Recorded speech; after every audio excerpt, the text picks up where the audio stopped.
I feel like I missed a lot of stuff. You did good to recap everything that just kind of like the major things that happened. So, take a point of inspiration. Congratulations. Yeah, and smash that like button, guys. Yeah, smash that like button. Like and subscribe. Hit the dab. Anyway, yeah. So, you all arrived at the end of the trail where the Yeti's tracks led. A small blackened spire erupting from the top of the hillside where you find yourselves, and corpses strewn about of adventurers and explorers that have gotten a little too close to where it seems the Red Yeti has been nesting. And as you approach, outside, guarding the exterior, strangely enough, you find an ogre zombie. And as you all approach, it lets out a horrific roar as it sees you all. I'm going to need everybody to roll me initiative. I'm so ready. Let's kill some fools. Well, one fool, I guess. Fool singular. Sheesh. Yeah, I drew in that one. 19 for me. 8. I'll take that 8. I'm not here to fuck around. Oh, do you want us to help you kill the ogre? Just Yeah. making sure. Okay. I Just making sure, because I remember you said, I want to kill him on my own. want to kill Like the Yeti on my own. Yeti. I don't know. Okay. I don't know what this freak is. He is the Yeti. This guy's scared. They shaved the Yeti. I believe it. No.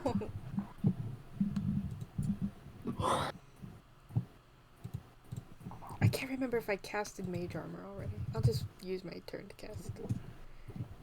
He's pretty far. I think I'll be alright. Hopefully. He is big. He probably doesn't have that much movement, right? So true. Who knows? Who knows? He's a speedy fucker. That's true. He could be. He very well could Like be. a titan. He's innocent, isn't he? Oh, yeah. Oh, God. Immediately, Alex. Where's that music coming from?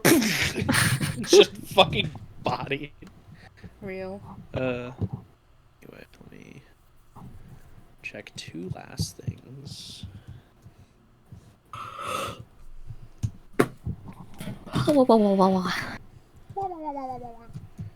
Oh god, so true. Alright, troll. Roll bad.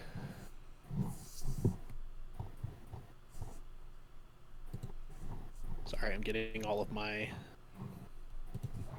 I should have been preparing while I was eating dinner, but instead I was eating dinner. No, you're totally good. We're chilling. We're chilling. I should get some medium armor. Interesting. Let's see.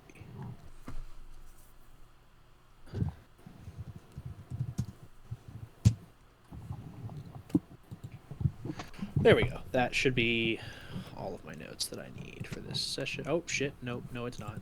While Walker is getting his stuff, have you guys seen on Twitter that one artist who has like a trio of like three like girl adventurer D&D characters?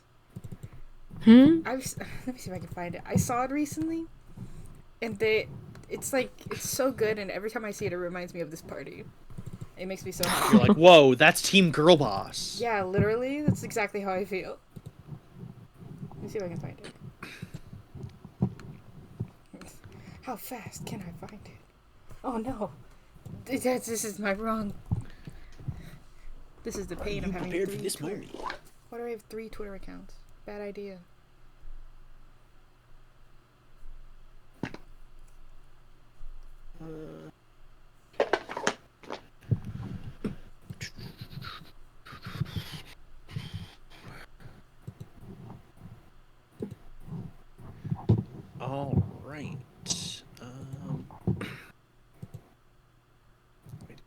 last thing, actually.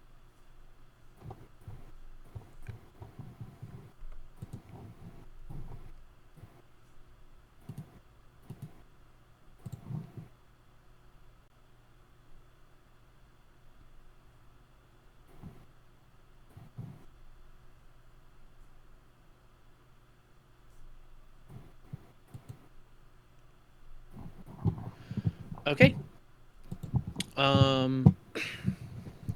Initiative has been rolled, and we are ready. Electra, you are up first. I'm up first. Okay, well first I will cast mage armor on myself so I can bump up my AC to 16. Nice. And then for my bonus action, actually, can I save my? Can I like not move yet? And Yeah. Do another action. Yeah. Okay, then I'll also create my weapon because I don't want to get caught dying from this guy. Gotcha. So you have summoned your weapon and conjured mage armor on yourself. And then as a bonus, I'm gonna. How far is Hex? I will bonus action Hex on this guy. Gotcha. Yeah, I think he's within. Hex is 60 feet, right? Hex is 90 feet. Oh my god. Yeah. It's Then yeah, he's hexed. Hexed. Got it. Let me mark him so I know that he's hexed. We'll just do that. What stat are? Because I know it's like you do an additional 1d6 damage, and then he has a stat that's affected, right? Mm-hmm. I would do disadvantage on dexterity, please. Sure thing. He will have disadvantage on dexterity checks. Lark, it is your turn. Okay. He's pretty far away. Is this brush over here, or is this... These appear to be, it looks like they were fortifications at one point, but they have since been destroyed.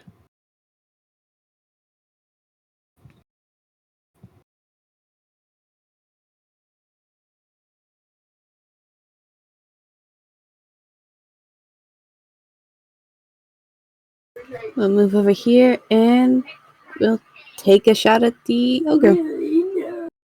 Okay.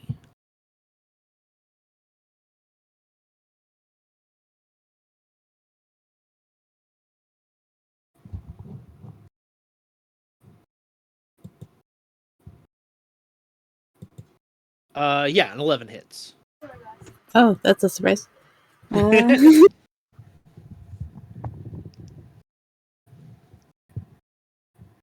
And since I moved before him, that's a It would be... Oh, right, because you move before him, so that means it's an advantage, so it's actually a 12, which means you do get sneak attack. So I'll go ahead and subtract the 7 points, and then you just roll me that sneak attack damage, and I'll subtract those 2. Okay.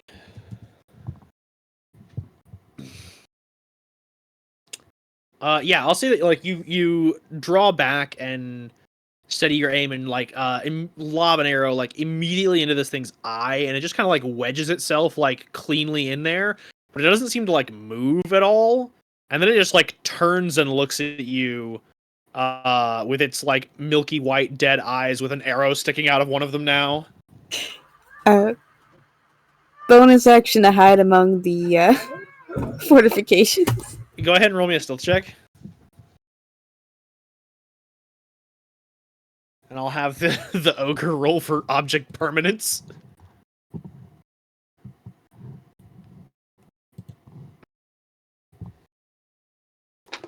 $24. Okay, I highly doubt that there's any way in hell that he's going to beat this. Okay. What's his wisdom mod? Okay. Yeah, you duck down and hide behind it, and you don't need to see this, but Electra and Alex, you do. Immediately, like, as Lark ducks behind the thing, it just kind of, like, cocks its head. It's like, huh? Huh? And then just turns its attention back to the two of you. Playing peekaboo with the ogre. Real and true, actually. real shit like us. Okay, it is the ogre's turn. It was just like me for real. And he's gonna go ahead and move 30 feet forward. Oh, hi, buddy. And actually, you know what? He is gonna dash. And let's see, where's 30 feet? It's over here. He's gonna dash and attempt to like bowl the two of you over. So I'm gonna need you both to make we'll say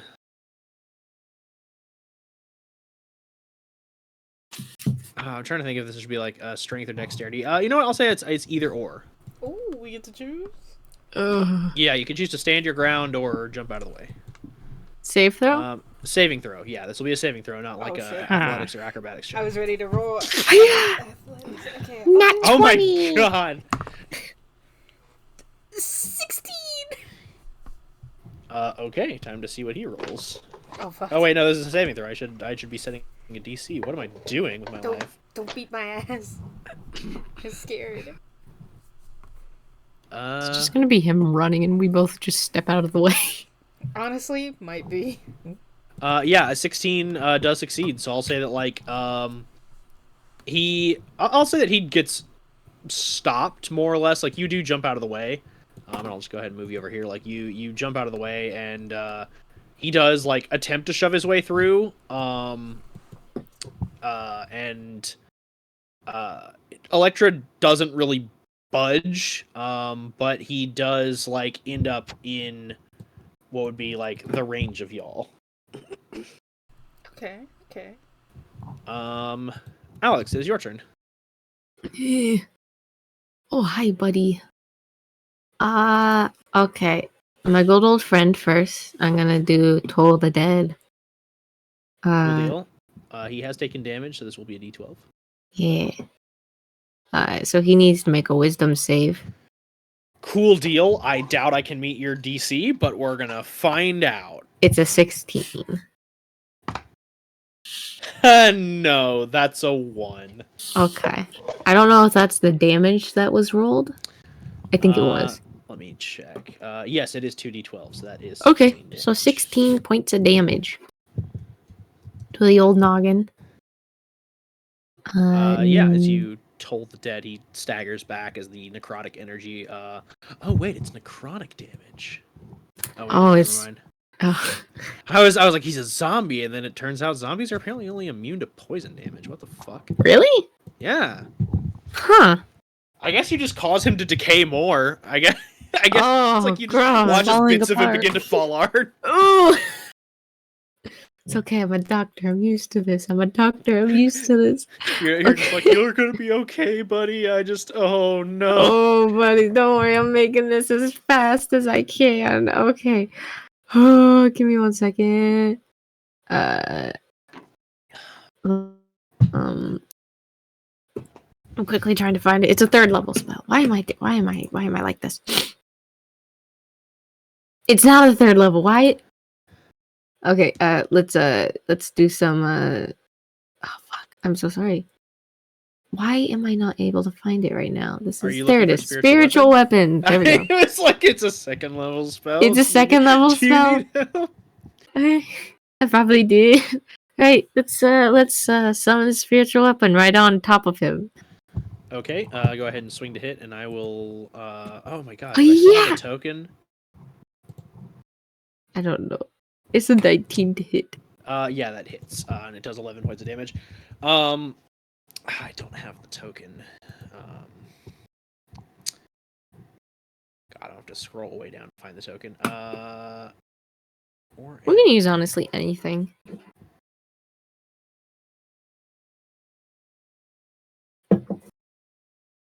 Use a little banana. Nope, I found him. He wasn't that far down. Nice. Kaka! I forgot you did. I'm gonna have to name my spiritual weapon at some point. What do you mean? The American Eagle. That's what it's called, right? Uncle It's Sam. called the American way. The A. Yeah. You just say "Ay," and the eagle appears. A. A. Is that an Ah! is that an eagle or is it a monkey? Oh no, it's an eagle. It's an eagle with a. It's funny because you give me 16 and a- something and a American, hat. but Alex is Scottish.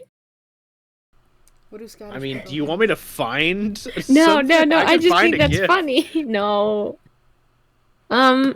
Okay, and if I'm not moving, I get another action. Is it a bonus action to use Toll the Dead or an action? I Could you use think Toll Oh, the Dead? it's well, yeah, an no, I action. used it, but like I Right, get bonus another. action is spiritual weapon, right? Yep. So I get another leveled spell. Yes. If you hold your movement, yes, because spiritual weapon is a bonus action. Specifications for my casting is that you can cast leveled spells if they have different cast times. So yes, Yes. mhm. So let's Turning do. my own words against me. Is this set up right? I think it is. All right, let's do Spirit Guardian on him. All right. He needs to. I think he just takes damage if he's in the. Well, you got to roll it so I can Yep. see the. Yeah. Yeah, Oh. he would just automatically take. Let's see. And you're completely fine, Electra. So what? Yes. So Because I specify that you're like a friend, so that the spirits don't hurt you. They don't get me. Phew. So yeah, they don't go it, num num. it wouldn't take damage this turn. It only takes its turn if it enters the area for the first time or starts its turn there. Okay. So since you're conjuring it on it, like right now, because it's centered on you. Yes. When it starts its next turn, there it'll automatically take 20 damage if it fails its wisdom save, which chances are it probably will. Hey, give him. Don't give him slack. Believe in him. I will believe in my monster. There you go. Nice. All right, that's my turn. Electra, you're up. Does this guy look like fine, or does He looks bloodied. He has done nothing to y'all. Well, he ran. At me. In terms of no. I meant in terms of damage. I meant like specifically in terms of like aggression. Like yes, it roared at you and then charged at you. So yes, it's obviously hostile, but in terms of like damage, it has literally not been able to touch you all. I cannot let that slide. Okay, I'm gonna save my special curse. I'm gonna save that for now, but I'm gonna roll to hit him. I'm gonna hit him really hard. I only Smash him with the weapon. I only get one attack per action. Yeah, you don't have extra attack yet. Does a 16 hit? Absolutely. Okay. So that's 2d6 bludgeoning damage, 1d6 necrotic, and then 1d6 from my cold. Yes. I double checked before I rolled. Because I'm awesome. Good job. Thanks, bro. Okay.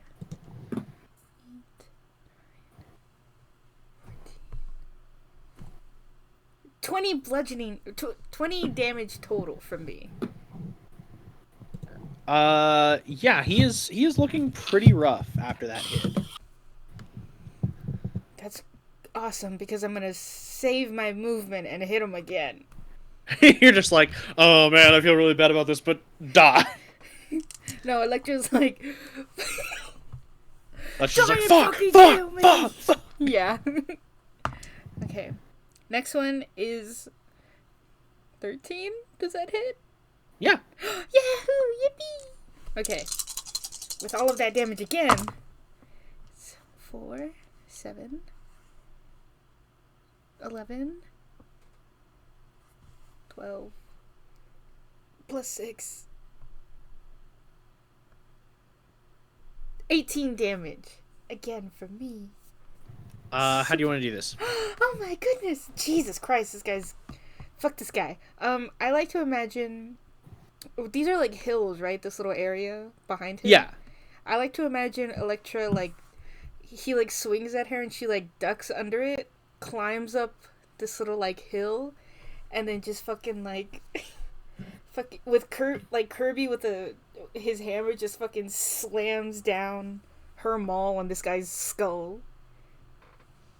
Well, Absolutely. yeah. I'm imagining that like for your first swing, you just like clock his kneecap solidly, and as he lumbers down, you run up the cliff, leap off, and just like crush his skull. And this ogre zombie is no more. Is that thing a humanoid?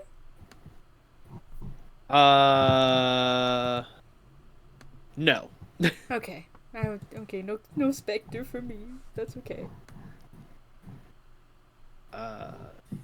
Ugh. I wasted my 3rd level spell. That's okay. That's okay. Not really. It's concentration, and it lasts for up to 10 minutes. So. Oh well, Unless we have something else to fight in 10 minutes. Hey, you know what? You never know. Oh no. I'm sure we could find something else So true. if we really wanted to. Hey, Lark. Electra's like looking around for Lark. Like, where did she go? Actually, Points. how long does spiritual weapon last? Whoops, that's the wrong thing. Let me quickly check. You'll probably find it before I do. 1 minute. 1 minute? Okay, it's gone. So yeah, it'll probably be gone in a bit, but you will definitely like. I mean, it's not gone right now, but after like After a minute, my eagle flies after away. like 50 seconds, basically. Yeah. He flies away. Be free. Yeah, I'll say that it will definitely be gone by the time that you enter the spire. But Okay. your spiritual guardians will still be there. What do your guardians look like? Ah, birds. Whoa. Electra pets one. I'm just imagining that all of Alex's spell flavor are just birds.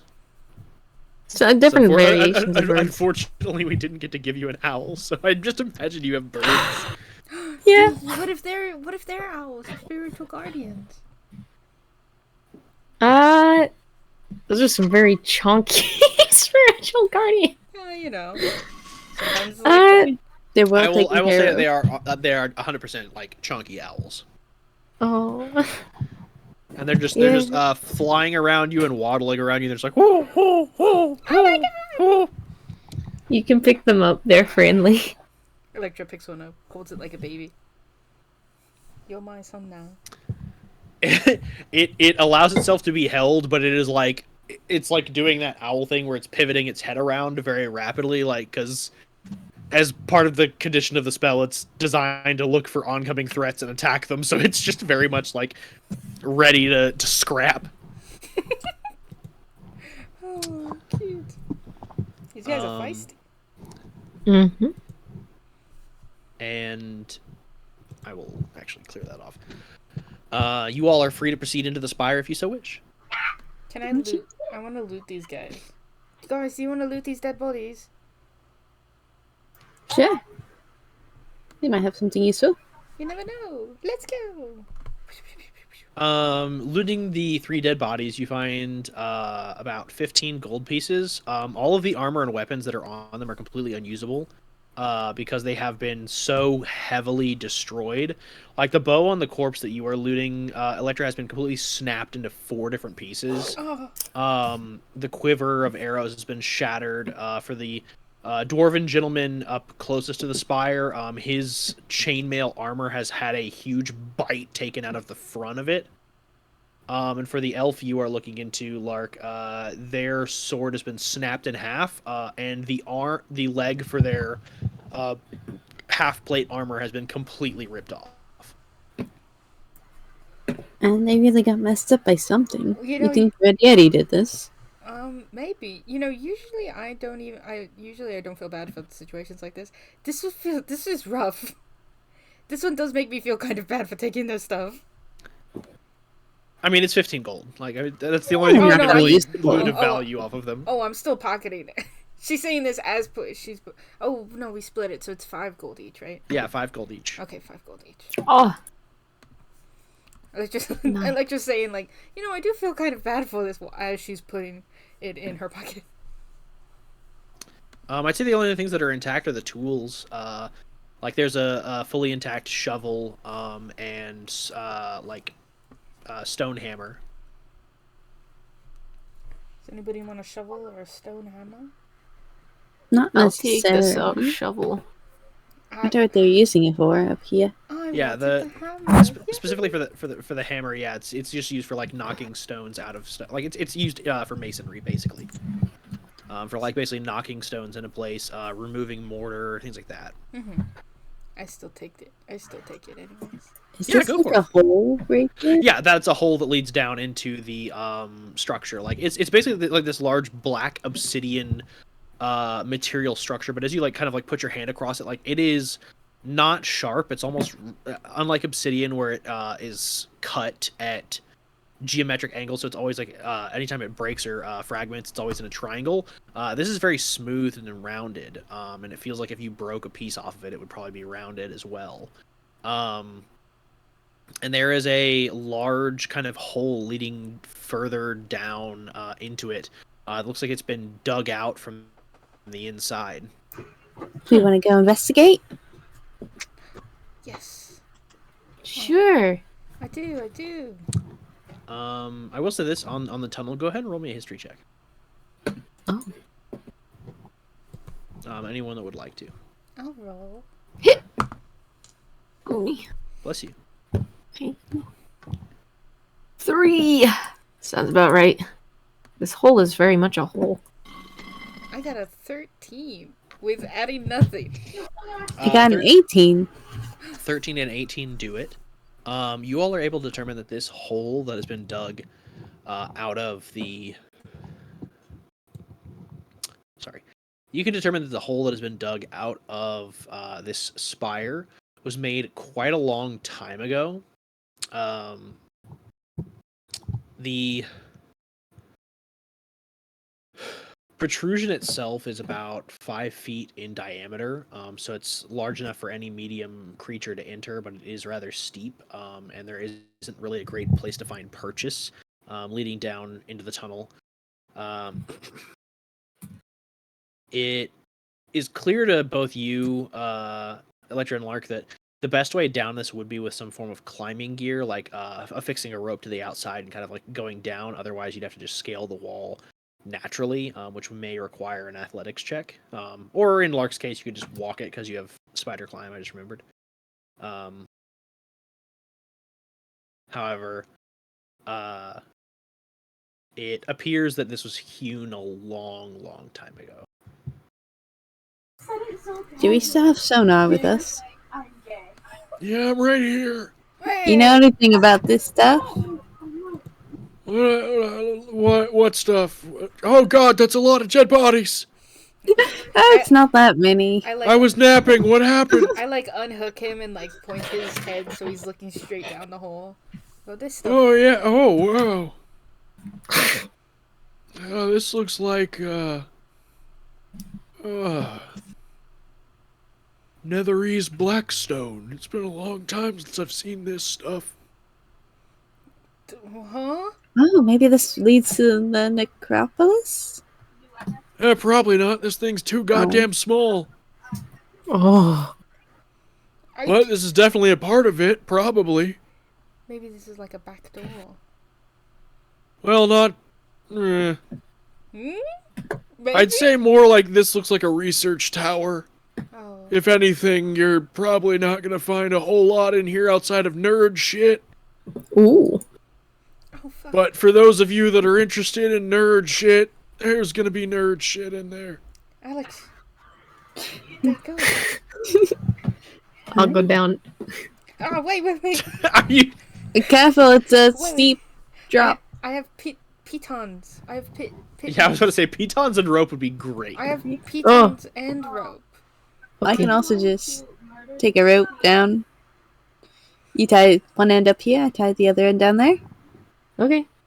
Well, I'll stay up here because I don't want us to like go down and then somebody sneaks along and is like, I'm gonna take out these pitons and then we can't get out. Well, I could always just walk back up. Despite your claim. That's a good point. All right, let's go. Vertical surfaces, horizontal surfaces, they're all the so- same. Going down, affixing your anchor point and pitons with your rope, and your newly acquired stone hammer, which is super easy for nailing pitons into rock. Yoo-hoo. You are easily able to make a climbing surface down into it, and I'll say that with Lark's assistance, it's easy to do. And 1 second. Ow. Bless you. With Lark's assistance, it's easy to do getting the climbing gear down and then recovering it to make sure that no one tampers with it on the way out. So, with Lark's assistance, you're able to easily scale down into the tower, where you all find yourself in a very small room.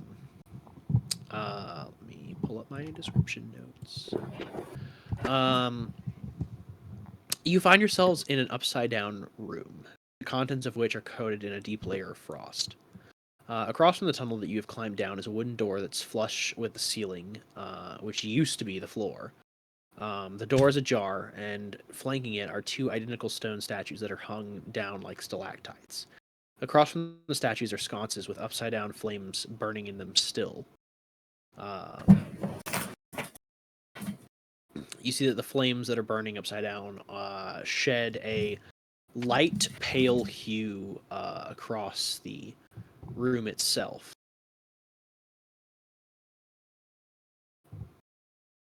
However, they seem to give off no heat. Oh. Kind of spooky in here. Yeah, this is more spooky than I thought it was going to be. Don't worry, I'll take the lead. You can hide behind me. I thought there was going to be nerd shit. This isn't nerd shit. This is creepy shit. You lied to me, you bastard. I hide behind like. He goes, "What are you talking about? This is all nerd shit. Look, there's wizard statues.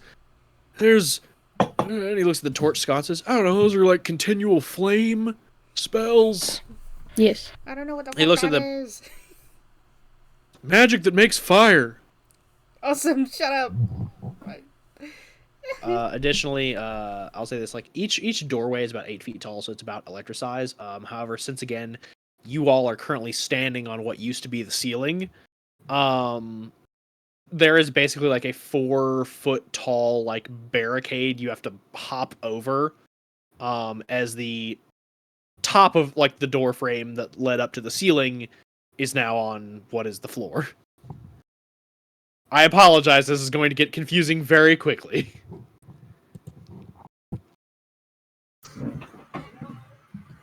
This place isn't in the best shape.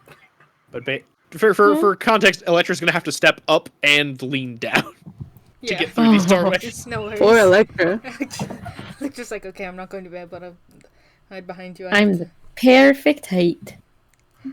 This is where being short comes in handy. Not funny. Not funny, either of you. Mhm. I'm gonna have a crick in my back later. And then I follow. I'll step into the room. Yeah. I'll protect Oh. our behind. One Alright. second, I gotta update this token for Electra here because for whatever reason it's not registering her HP properly. My HP! There we go. So now, actually, let me check everyone's tokens to make sure that it's doing what it's supposed to be doing. Yes, Alex's token is correct. Is Lark's token correct? Yes. So I just need to update Electra's token.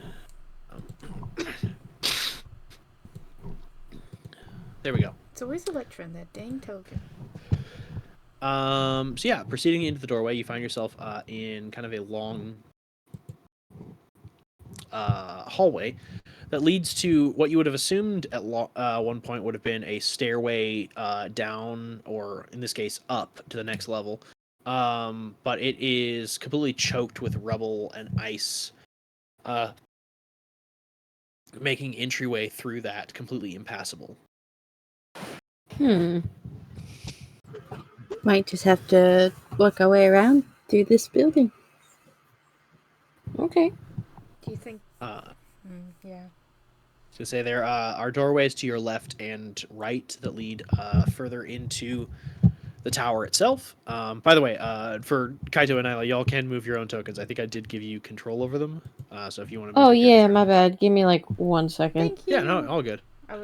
I thought I wanted to make sure that I did that because I had to tweak around with tokens. I was like, did I give them the ability to move their shit? That's probably pretty useful.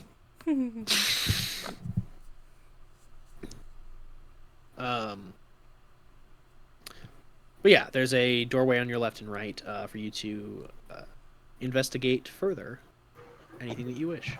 We'll go into P4. P4. Okay. Entrance is shaped like a dick. Do you think it's a good idea for us to split up? There's probably nothing in here, right? I don't know. This place is in pretty bad condition. Diogo is Yeah. guarding it. That's You find in this room nothing but upturned and shattered equipment. A lot of it near what appear to be two heavy wooden work tables. One that is on its side and the other that has been completely flipped upside down.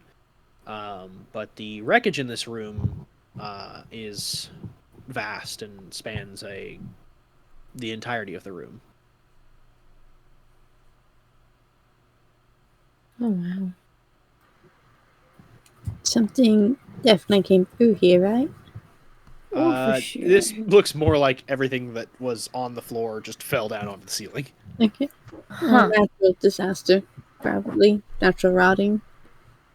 And for you, Alex, in room P5, you find that the room that you are in is covered. The floor, which was the ceiling, is covered in shards of broken glass and frozen pools of spilled fluids, along with the wreckage of two cabinets against the wall. In a niche in the far corner of the room, there is a metal chest that is bolted to the floor, which is the ceiling. And you notice that the lid is locked tightly. Lark, Yeah? are you good at lock picking? You're asking the rogue if they're good at lockpicking. Well, fuck me. I'm sorry. You never know. You never know. There's a box if you want to pick it. Is up there. I'll pick her up. Yeah, that's my job. I put her down. Lark will try to pick the lock. I picked up. So are you climbing up there to pick it, or are you letting Electra lift you up? I'll be lifted up. Lift. Okay, go ahead and roll me a check with your thieves' tools. Holy crap. Yeah, you are. This is an old lock, and additionally, like the hardest part about it is that it is pretty well frozen. But after a few minutes of just kind of like making sure that you have warmed the metal and like you could easily like get your tools in there without snapping them, you're able to work the lock pretty easily, and it pops open. And as it does, I am gonna need a dexterity check from you, Alex. From me? Yeah, a saving throw. As 4 potions fall out of the chest immediately. Oh, great.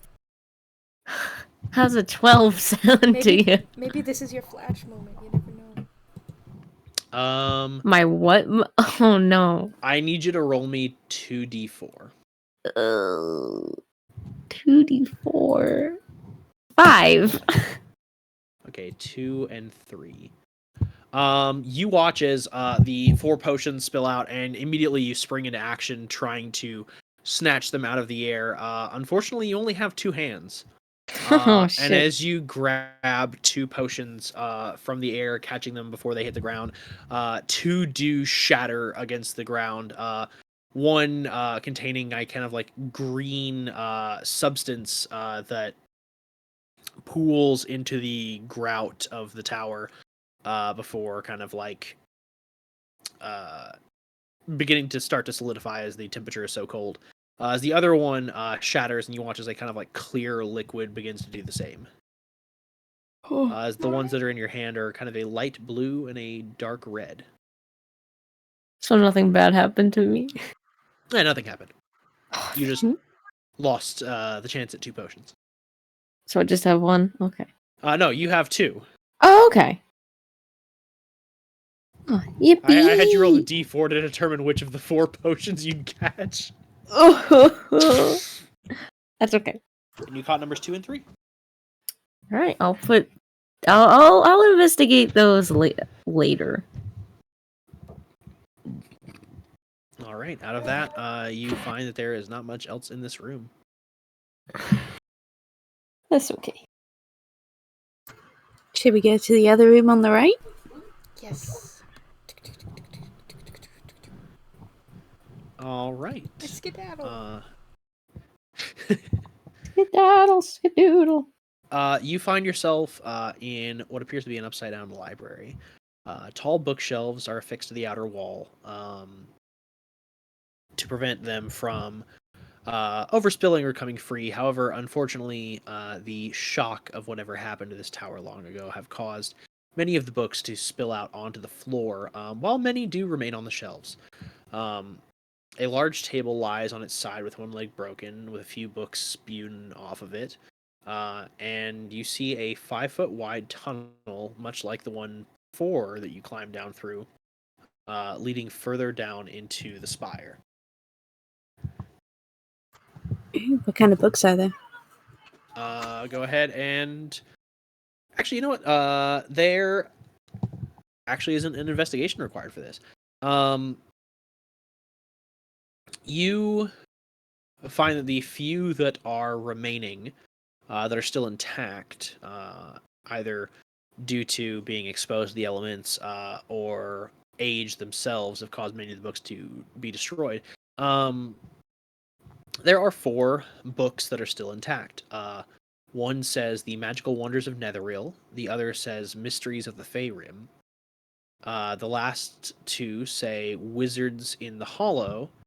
And oops, that's sorry. There are only 3 books actually. I one of them was the tunnel leading down, and for whatever reason they put it in the exact same italics as the book titles. So I was like, why the fuck would you do this?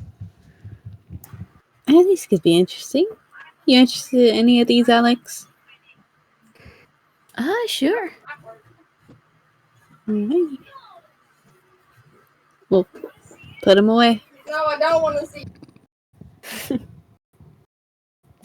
I'll read them later.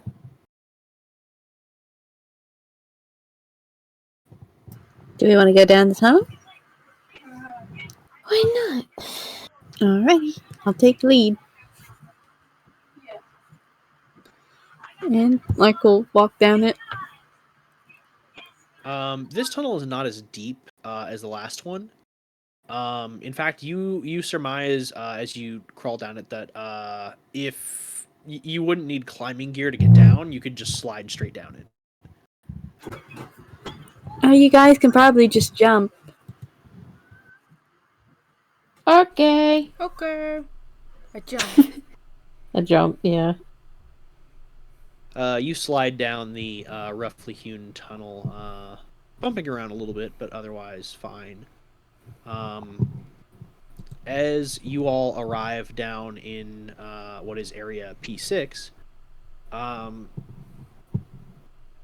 you see a variety of different cages that have been strewn about the area, shattered and broken from the fall and impact that long ago rocked this tower.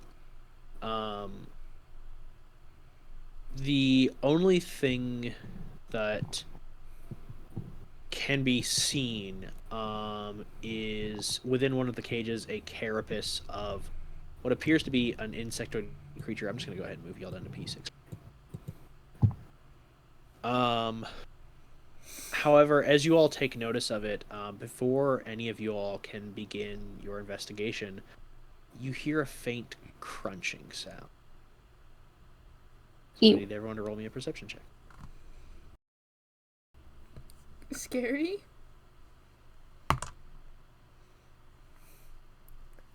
That was so bad. 26. A 5? 21. So for Alex and Lark, you're able to spot this easily. For you, however, Electra, you are not quite so lucky. As you hear the faint sound of crunching, your eyes slowly cast their gaze upward. And before you have time to utter a word or react, you see the form of a large, blood-soaked Oh! yeti descending to the ground with a thud, as between its teeth are the remains of that insectoid carapace that you all saw in the cage. As I'm going to need everyone once again to roll me initiative. Ah! It's all on you, buddy. Ah! I'm I will say hardcore! this: I'm hardcore! I doubt that 10 minutes have passed, so I will allow your spirit guardians to still be here. 15 feet. Oh yeah, he's hit. Yeah, on the start of his turn, he will be not okay. He's spitting. But other than that, I will not intervene. Okay. It's all on you, buddy. So should we just like... What do you want us to do, Electra? If I fuck up, help me. If you fuck up, help you. But Okay. I Well, should be alright. I'll give you like a bump up to your armor class I see. on my turn. Okay. What's your dexterity modifier, Elizabeth? Sorry, my bad. No, you're fine. My dex mod? I'm assuming it's higher than the Yetis. God, this bitch is so 2. big. Oh my god, this is so embarrassing. Yes. Oh. It's okay.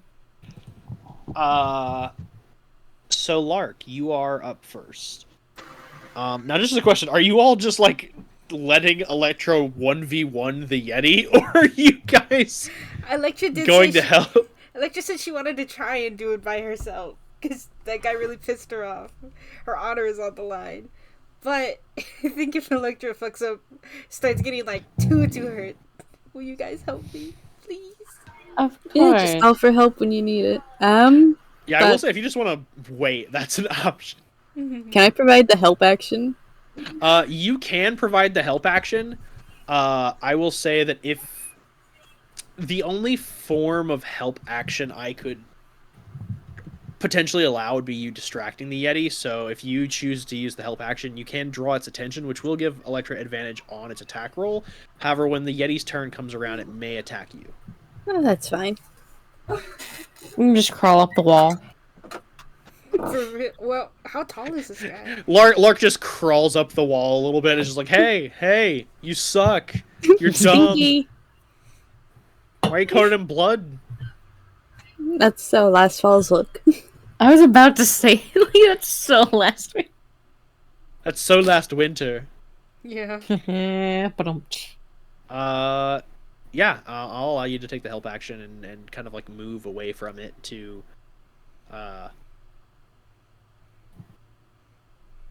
ensure that it has to come to you. I'll try to go into this room and draw its attention. All right.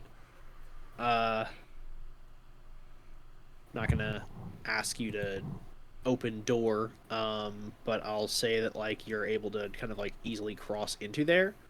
You won't be able to search the room for anything or take in any details because you are solely focused on drawing the Yeti's attention. But on your next turn, if you choose to like take in details of the room, I will give you information about it. Sounds good.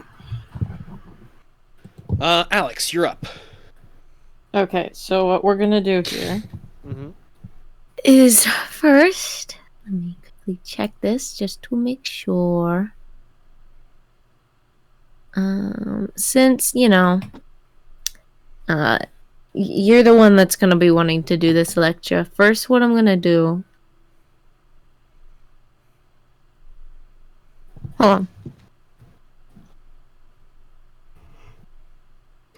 on. I think you can you use guidance for attack rolls? I think so, right? Or is That's a that just great ability question. I think it's check? just ability checks, but let me check. Never mind. Yeah.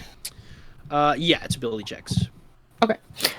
So we're not using that. Bless would be the one that does attack rolls. Right. Oh, I have bless. Would you look at that? Okay, I give you bless. Yeah, bless can be used on up to 3 creatures. So if you want to give everybody bless, you can do that. All right, we all get bless. So that's one. That's my first level, and then I would like to. Oh shit! Hold on. If you use bless, because it is a concentration, it would in Oh. Spirit Guardian. Then never mind. I don't use it. What do I want instead then?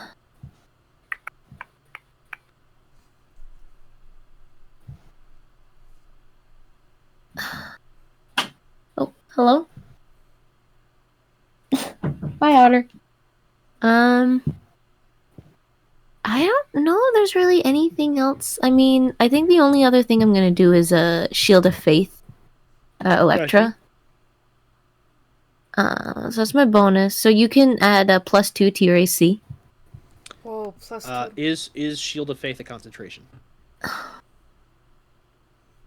Yeah, never mind. I had to ask the question. I'm This sorry. sucks. All right, you know what? I'm just gonna hold my action. That is entirely an option. I'm just gonna hold for now. I'm sorry, buddy. Hi, Otter. It is the Yeti's turn. And the Yeti, let's see here.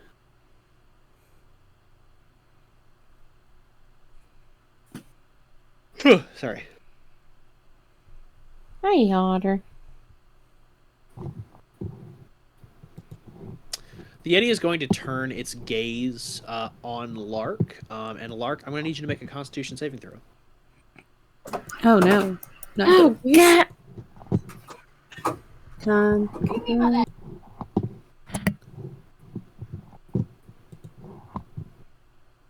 Unfortunately, that is not enough to beat.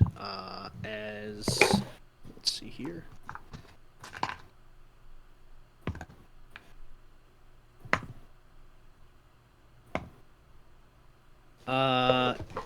Which I know you have Boots of the Winterlands, right?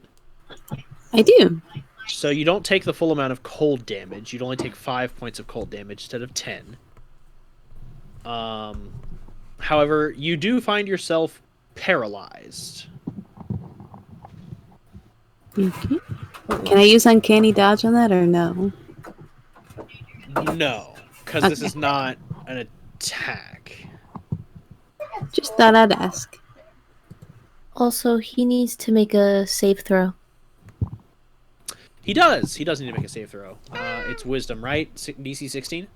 I think so. Let me run back up to take a look.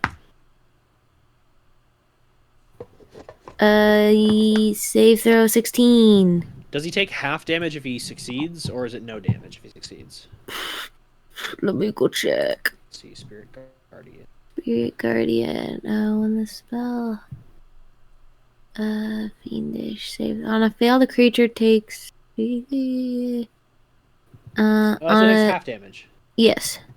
So since the damage rolled was, I'll go ahead and let you roll again if you wanted, because I don't think it just is the same damage every single time.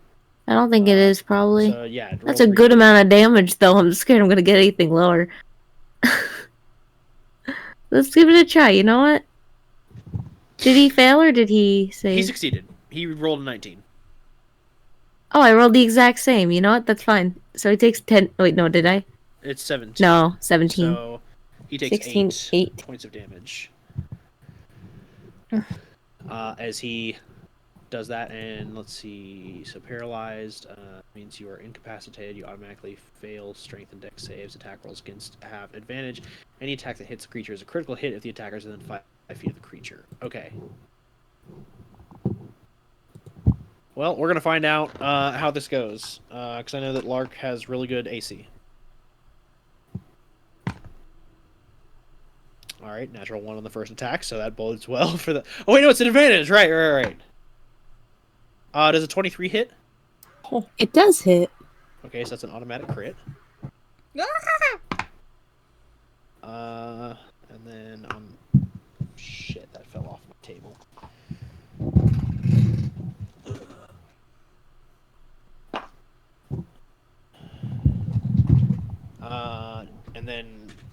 24, I'm assuming, would hit. It hits.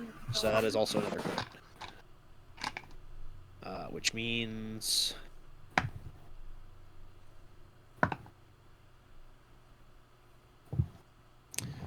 Bust up the calculator.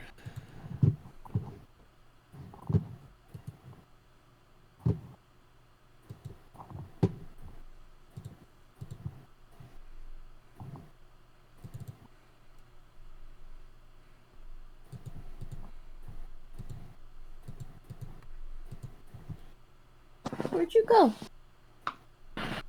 Back in the closet she goes. So you take 37 points of slashing damage. Sheesh. Holy crap. And Guys, this might not be something I can kill on my own. Just Scary. give us the word. No, fuck you. No, fuck you. I'm so cool. you take 10 points of cold damage because that's 20 halved. I am down. Are you sure you want I want to say I can do it myself, but your girlfriend just got As down. that is the Yeti's turn. Okay. I you will say sure? this: with Lark unconscious, I'm pretty sure you don't get the help action anymore. That's fine. That's fine. Oh my god. Actually, you know what? I'll allow it. I'll say that it is distracted because it completely beat the shit out of Lark. Oh, fucked up and evil. Okay. Why is Lark's token wrong? God, I thought I just fixed this. Apparently you removed your movement speed. Oh, that's not good. Lark notorious for zero speed. Yeah, I that's am really not speed. good. We're gonna fix this token real fast. So let's see, you're a Dampier, right? Which means that you had, I want to say like, God, what was it? Here, I can move to a different page and maybe there's still. My speed should be a 45. Yeah, that sounds right. It's like I'm pretty sure it was 45. There we go. And just to make sure that it's like consistent, I'm updating the token to make sure that it stays that way. Great. So yeah, Electra, it's your turn. Okay. You do still have your mage armor on, and you do still have your maul summoned, so you don't have to spend any actions on those. So cool, so cool. I'm gonna bonus action Hexblade's Curse on this guy, cause oh my god. Okay. Smart move. Which is a plus. Okay, hold on. +3 bonus to my damage. Cool. And then I'm gonna cast Blink on myself because what the fuck is that guy? Which gives me the chance to not be where I am. Yeah, because Blink moves you to the ethereal plane, right?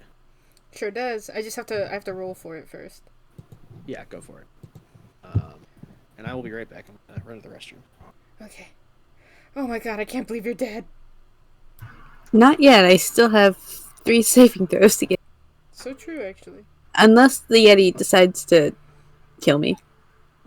Yeti better not. Yeti better not if he knows what's coming for him. She has a crit is 2 failed saving throws. Oh god, is it? I thought that was only when you. I thought it I was only 3 fails. What? A crit? No. Oh no, sorry. Beep beep beep beep boop boop boop beep beep boop. Either way, if the Yeti decides to hit me, probably How won't be good. rude. I know, right? To be fair, we probably just came into their house. Well, maybe This is fair. maybe they shouldn't be eating people in other people's house. How about that? This is also fair.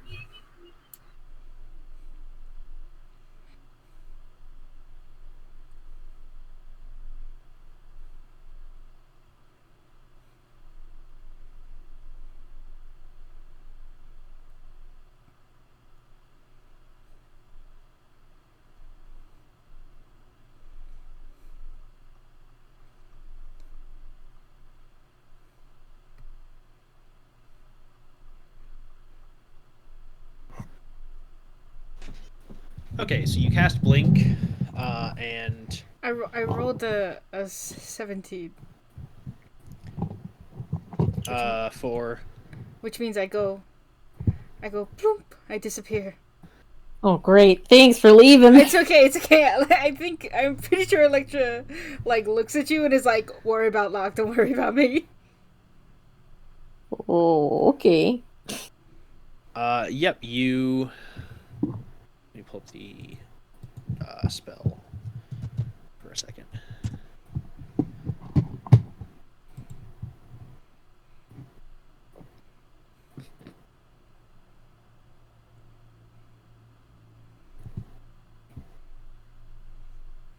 So yeah, at the end of your turn, you're literally just, like you cast Blink on yourself, and you literally vanish from this plane of existence.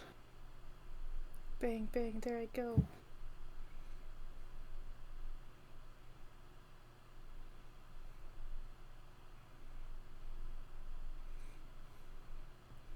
And then and then that's all I do. Actually, I take a step closer so that I can actually hit this guy later.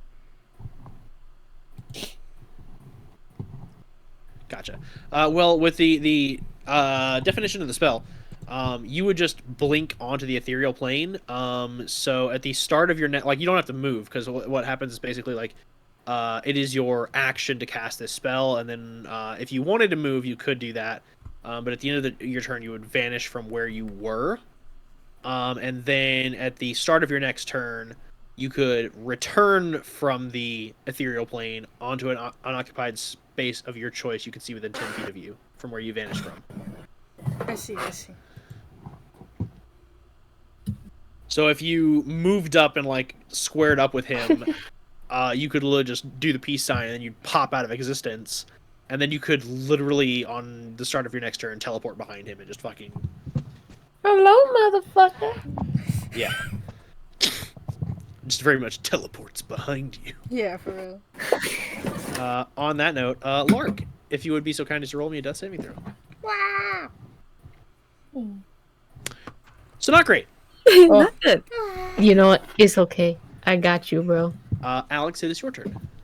All right. This is going great. I got you though. Hold on. I would like to cast. Why did it do that? I would like to cast. Just checking to make sure. Let's just for now. This isn't gonna be a lot on you.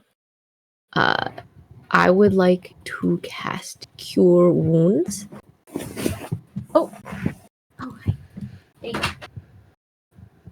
Sorry, she went to leave. I'd like to cast Cure Wounds on Mark. Gotcha. At what level? You know what? Let's do.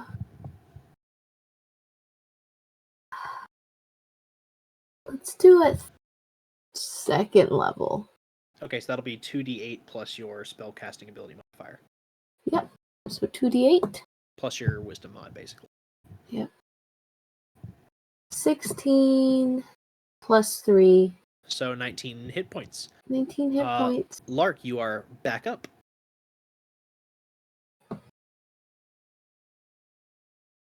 Thank you, Alex.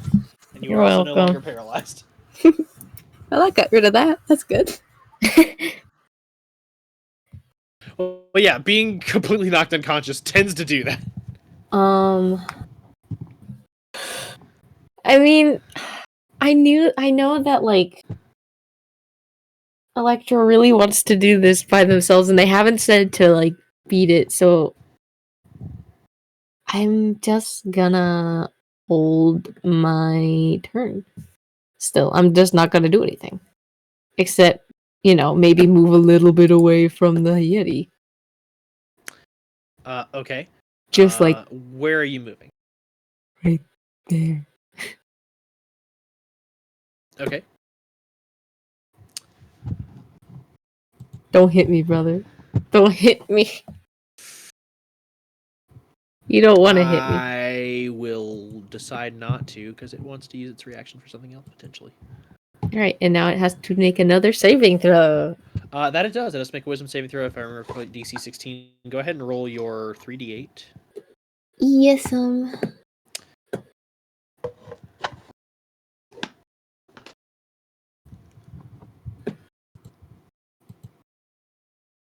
14. Mm. It looks as though it has taken that damage. Oh, okay. Then all is well. And it will begin its turn. Alex, I need you to make a Constitution saving throw, please. Hi, buddy. As it glares at you. Don't glare at me. What did I roll? 14. Okay.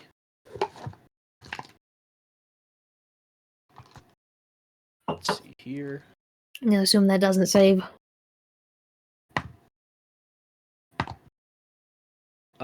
You take half damage. Okay. So you take 3 points of cold damage. And you are not paralyzed. Oh. That's nice.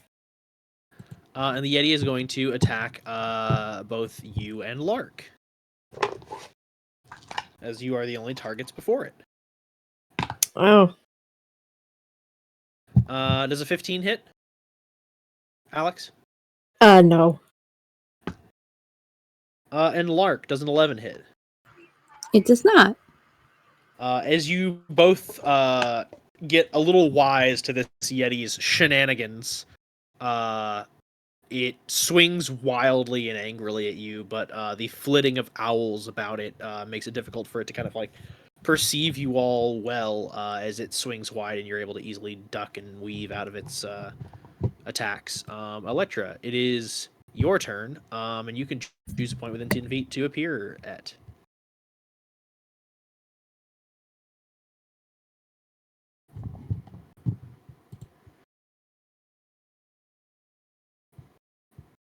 Is Kaito BRB? Sorry, I forgot I had my mic on mute. Oh, you're all good? I was saying, oh my god, I'm so fucking scared right now. I'm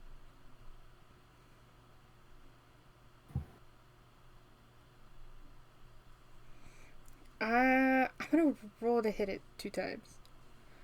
Okay. Where do you appear at though? Because you are. Oh my god, sorry. Because it's the start of your turn, and your blink spell allows you to reappear on the material plane. I appear right behind it, away from my friends. So. Okay. I will say you are flanking with Alex, so both of your attacks would be an advantage if you decide to launch both of them. Okay, that's fine. Oh my god! Did you say I get advantage? You do. Also, one second, I just wanted to check something real fast. So for your... Did you update your Eldritch Invocations when y'all... Oh, right, no, you... have it. Did I not? I thought I didn't change mine, I don't think. Okay, because I was gonna say, like, given the item that has improved your maul, when you got your Cold Soul Shard, it gave you the option of swapping your improved pack weapon. Because I had thought you had taken Thirsting Blade, so I was like, why can't Electra attack twice? And I was like, oh, right. I don't think I'm that level yet, right? I thought it was level 7 that I get that. Thirsting Blade? No, you can get it. It's an Eldritch Invocation. You can take it at level 5. What? Oh my god. Well, this is something to do next session. Anyway. It's okay. Oh my god, I can't believe it was level 5! That's okay. It was 17 plus 8 to hit, so that's 25 to hit. Does that hit him? 25 to hit? Yeah, that hits. Okay. Also, you are 6th level, which means you should know actually three invocations. That's something that we'll work on next game. I kill myself. Okay, that's fine. we'll work on Electra's character sheet later. Okay, so it's 2d6 plus 1d6 plus 3. I'll just go ahead and say this. Don't bother rolling the cold damage. The Yeti is immune. Okay, that's okay. I rolled a 1 on it, so so that's 16 bludgeoning damage for me on the first one. Gotcha. And then I'm going to hold my movement, I guess, and do it again. Oh wait, let me roll the hit first before I roll my damage. 24 to hit. Does that hit? That hits. Okay. I'm so scared. I'm so fucking scared right now. I don't know why I rolled that one. That one was max damage. So that's 18 damage from me. Is that with the cold or without the cold? That's without the cold. 18. Okay, got it. And then, actually, it's 21. I forgot to add the 3. That's 21 with the 3. The Yeti is looking bloodied. Yeah, bitch! And then I have to roll to see if I blink again. I don't vanish. I actually stay right where I am. Okay.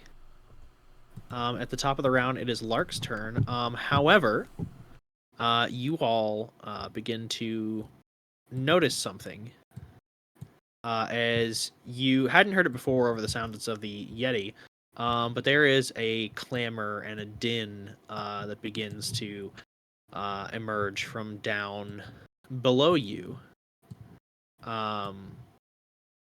As erupting from the tunnel that leads down into level 3, you watch as 2 Duragar spring out of the hole, take in everything that is happening, and ready themselves for combat, as I'm going to add them to the initiative.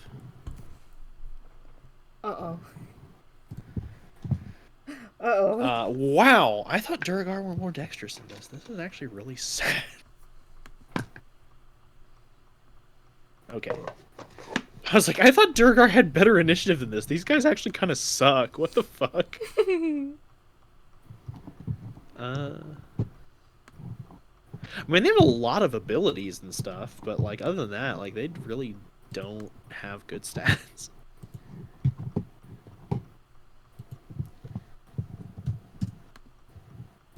As they go before Electra. Lark, top of the initiative, it is your turn. And you are face to face with the Yeti. What do you do? Well, Electra still hasn't asked for help on killing this thing, so I'll turn my attention to the Duragard. Do they speak Dwarvish or Undercommon?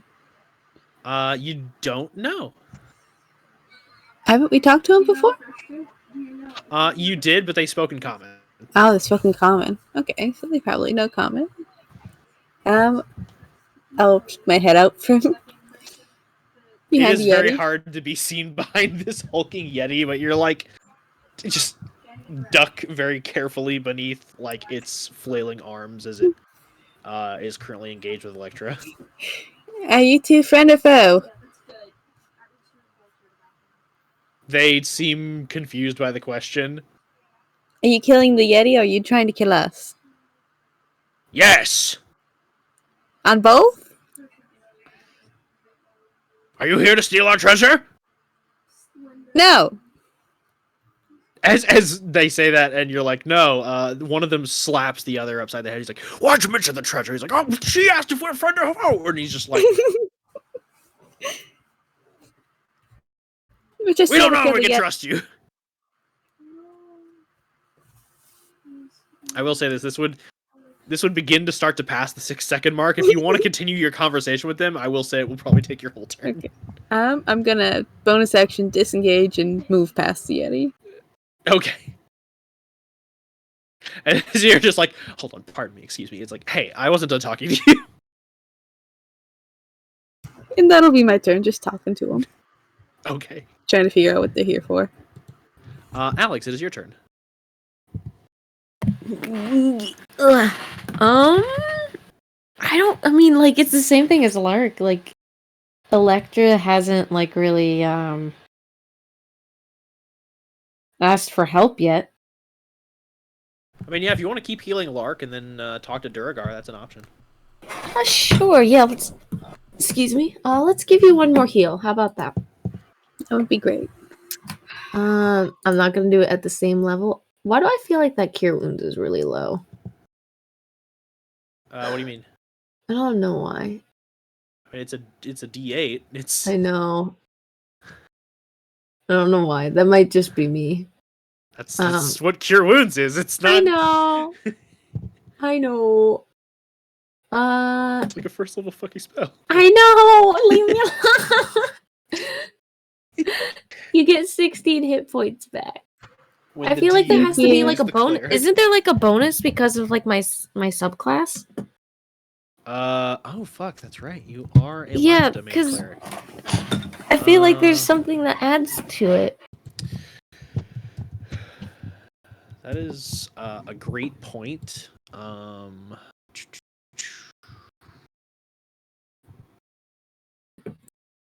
Yeah, technically Lark should have an additional 4 hit points because you have Disciple of Life.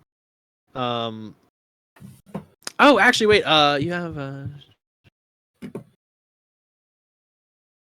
You also have Blessed Healer. So technically speaking, when you healed Lark, Lark would have healed for 4 hit points more, so it would have been 23 hit points. And additionally, you would have ended up healing yourself actually for the damage that the Yeti did to you. So you actually should just be at full hit points. Ayy. But yeah, if you heal Lark again, Lark will get 2 plus the spell's level and additional hit points. So with Cure Wounds, it's a D8 plus 3. So I don't know how 16 got there. Oh, I did not bless you. There's a concentration. No, you're good. I just couldn't remember, and I was like, wait, did I? No, forget I'm to just roll? more talking about the Cure Wounds because it's a D8 plus 3 and it's showing 16. So I'm like really confused as to why it's doing that. 1 second.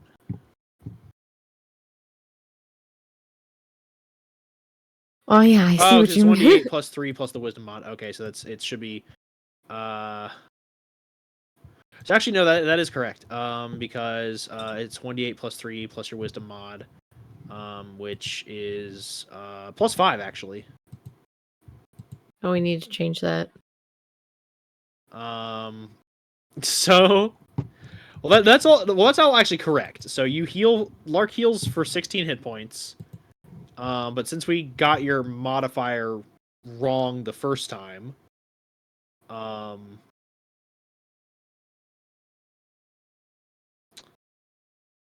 that first Cure Wounds, it would have actually been instead of 2d8 plus 5 for, or 2d8 plus 3, it would have been 2d8 plus 5, which means that there should be.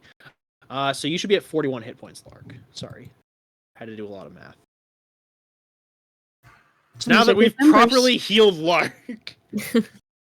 Oh wait, no! Oh wait, no! Yes. Okay, never mind. I was about to like lose my shit. I was like, no, because of life cleric shit. But then I'm like, no. Okay, 41 is the exact number they should be at right now. So I that got is your you, cure bro. wounds. You would have to be here because it's a touch-based spell, Yes. and that is Thus your thy my child. movement and action. You can use a bonus action to say a small thing to the Duragar.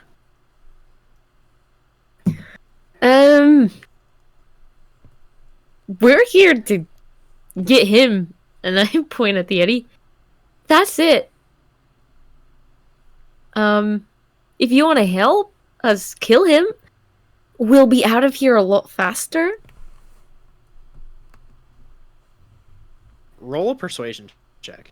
I'm not persuasive. Also have to push out. Wait. Okay. Persuasion. Kia. Yeah. What I roll? Oh, not 20. That's 20. Damn. Time for them to roll insight to see if they believe you. Come on. Come on, I'm just a little guy. What is there?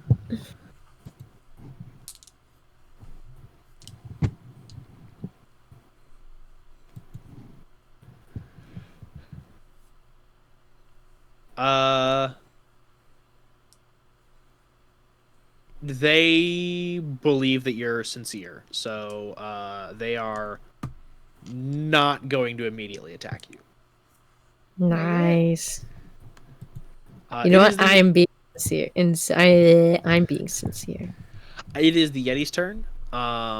It seems to do its cold gaze at you, Electra, but I'm not going to ask you to roll a con save because you are immune to cold damage, which means you can't take damage and you can't be paralyzed. What's good now, bitch? As it sees this, gets disgruntled, and it's going to make its attacks on you. Woohoo! Take it a 9 doesn't hit. No, sir. And I take it that a 10 doesn't hit. Fuck, this Yeti is really rolling dog shit now. It's because I psyched it out by being immune to cold damage.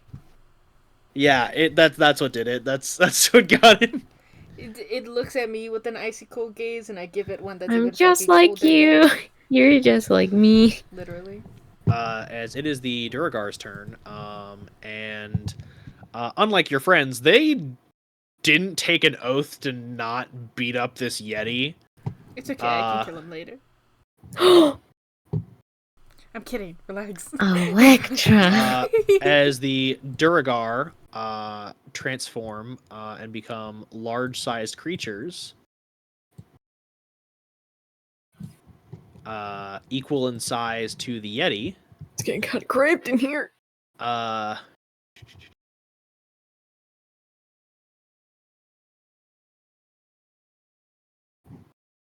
As they are going to swing on the Yeti. Let's see here. Damage, nice. Okay. So its attack modifier actually doesn't go up, but if they can hit the Yeti, then it's not really going to matter. It's the Yeti's AC. Oh, that's not great for the Yeti. That's slightly. Ah, shit. Wait. What did I roll? I smell like coffee. Oh, that's actually. As both Duragar are able to land solid hits on the Yeti, as I'm going to swing their damage.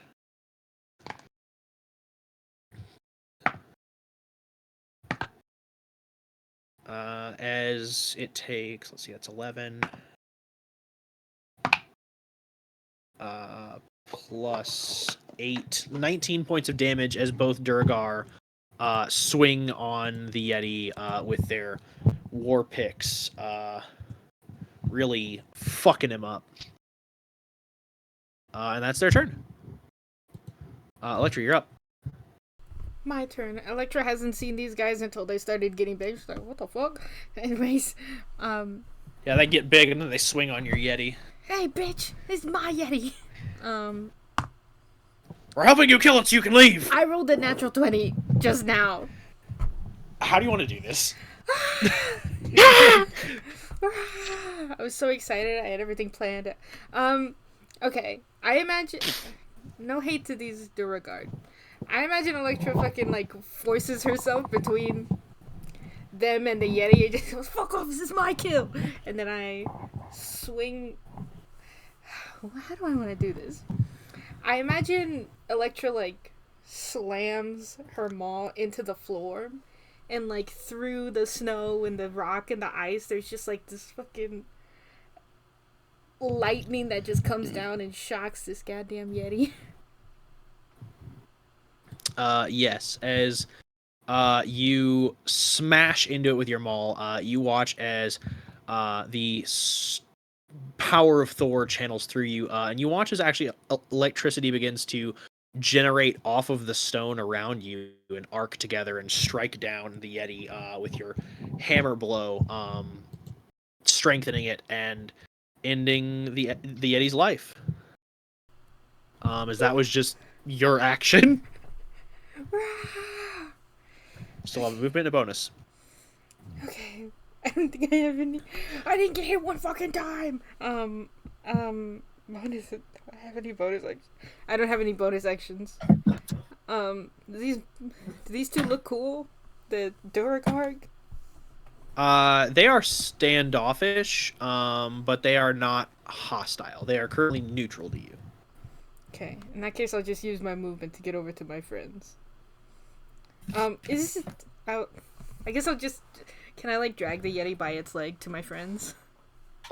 Yeah, you can totally grab it by its leg and start dragging it over that way. Although you all are not currently in combat because the Duragar are like they're not hostile to you, but they are not friendly to you either. I will still leave the Cautious. initiative counter up. But I will say that currently you are out of combat unless you do anything to make the Duragar hostile. Okay. Sounds good to me. So we should probably skin this thing. I don't know. Do people eat Yeti meat? Is that a thing? Oh, people probably would have some use for it. I mean, maybe. Never know. Probably. If not, we can always just throw it away or something. Oh, no good. I'll look to the door guards. You guys want some meat? Well, this is mine. What are you talking about? Well, do you want it? Are you going to carry around a bunch of Yeti meat? We could take half, give half to them. They helped. It's a big Yeti, too. Yeah. Oh, yeah. How tall is this guy? Isn't he like 9 feet tall?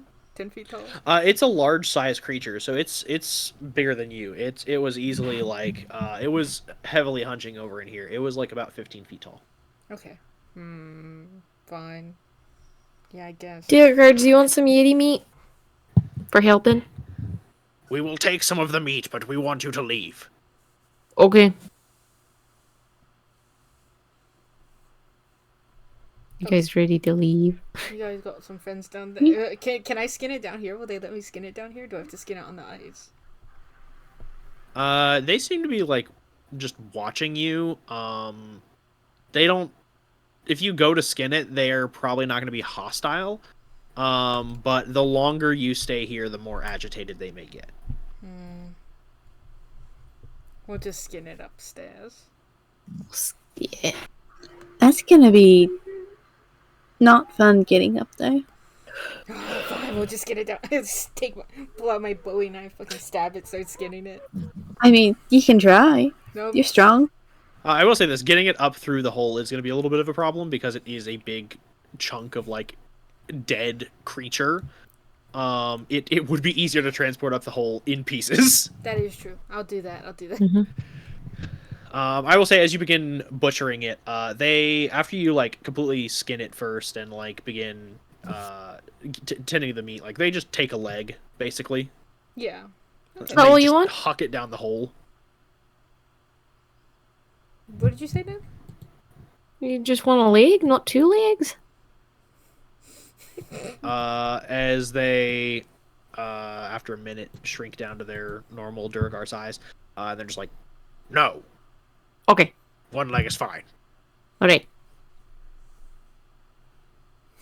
I'll help you chop it up to speed up the process. Thanks. They're just kind of eyeing you. The surgeon helps. I'll say that anyone that wants to can make a perception check, as the Duragar seem to be conversing with someone down the hole. 11. You guys know how I just rolled that nat 20? Yeah. Did you roll another? I got a 3. Oh. Okay. So that one plus your. Lark is the only one that hears.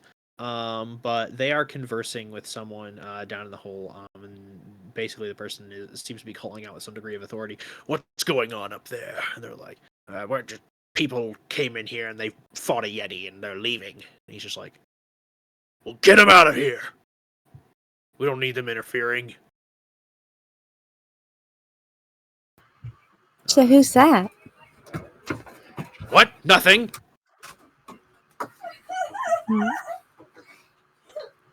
I mean, Aren't you supposed to be leaving?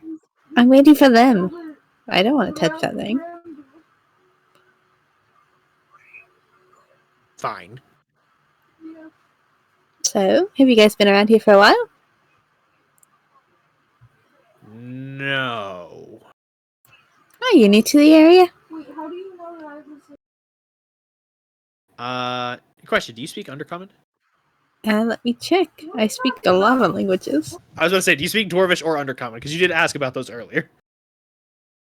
If I asked about them, I probably do. I speak both.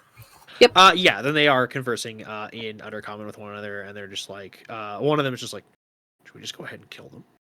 Like, well, they did fight a Yeti, and they aren't really wounded. And he's just like, yeah, but Nildar's gonna be angry if we just keep letting them stay here. And he's like, well, it's easier to just cooperate for now and get the surface dwellers the hell out of here, and then we can get back to doing what we're supposed to be doing.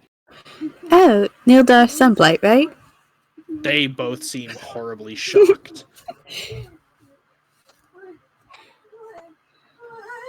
That's the one that wants to overtake the overworld, right?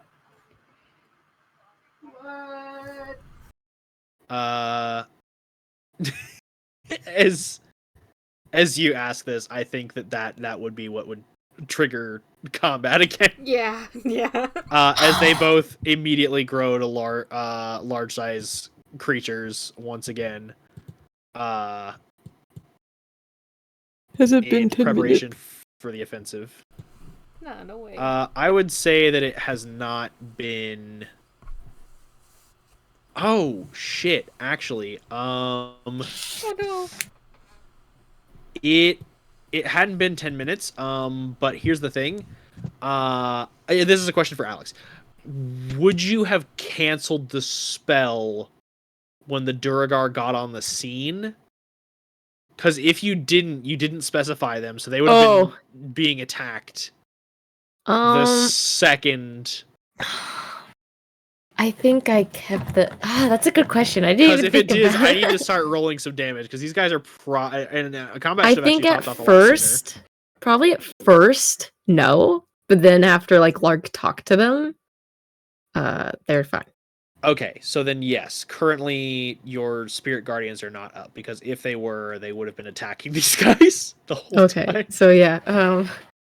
Shit. So on that note, at the top of initiative order is Lark. As you watch as these Duragar both grow large in size. Well, that's uncalled for, and I'll hit him with. How close are they actually? They're very yeah, close, I'm right like, next they to are, him. like right in your face. I'll hit him with the short sword. Gotcha. Go ahead and roll a hit, and it will be at advantage because you go before them. Holy shit, that's a nat 20. It's also sneak attack. Yep. Give me 1 second. I'm gonna have to do some math. Let's go, let's go. Let's see.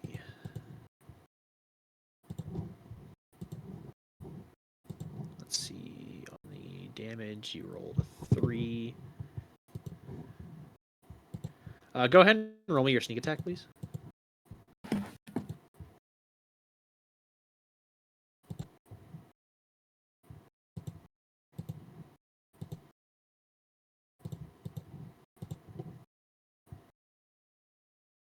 Yeah. Suffice it to say, if we're doing my crit roll the right way, you would have just dealt 51 points of damage to this guy. Suffice it to say, you just kill him instantly. Just, how would you like? This isn't like a how would you like to do this because this is like still like a combat that was engaged. But just like describe to me how you eviscerate this man as he turns on you. As he turns on me, I jump on his shoulders, slash his neck, and push him down the hole before jumping back to my original position. Okay.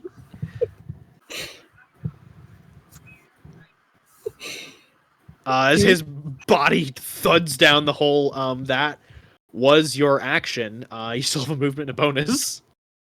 Movement and bonus. Can I switch to my short bow? With not losing my movement to do the extra attack, or does it have to be the same weapon?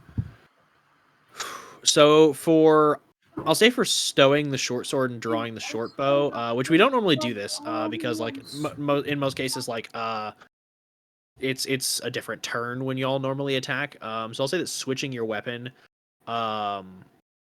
would probably. I think it's a bonus action to stow and draw, or it might be a full action. I can't remember. For the sake of this, to save myself some time, we're gonna say if you want to hold your movement and fire with your short bow, yes, it will just take the rest of your turn. That's good. We'll do that. 24 for 8 points of piercing. Yep, that goes off. And that's As okay. you hack and slash, kick a guy down a hole, and then you shoot his buddy. As he stumbles back and grunts, he's just like, as Alex, it is your turn. Okay. He's being mean. Let's do some damage. I only have one more second level spell. That's beautiful. How much does this one do? Well, that's not bad. I'm gonna do inflict wounds. I just hope it hits. Yeah, you'll have to move into. Yep, that hits. I'll move into range. Yeah, you'll have to move into melee, but yeah, that will certainly hit. Where's my bonk? I can see. Okay. He is still standing, but barely. Alright, so that's that one. Let me first level. Is there any cantrips I can do? Are there any cantrips you can do as a bonus action? Yeah, that's the question. If not, you Neat. can burn a second level for spiritual weapon. I could. That'd be my last one, and I'm nervous if we run into the guys on our way back, and they try and take our shit. I can't bonus action just take like a swipe with my actual sword, right? No. Okay then. I don't know if there's anything else I really wanna do. I mean, I could just get rid of him. That'd actually be a really good idea. You know what? Fuck it. Yeah, spiritual weapon on him. Let's fucking get his ass. Okay, this is gonna be a dead guy very quickly. Ooh. A 9 does not hit. No, it does not. That's okay. It's down. It's ready to swipe him if he gets through shit. Whoops. 1 second.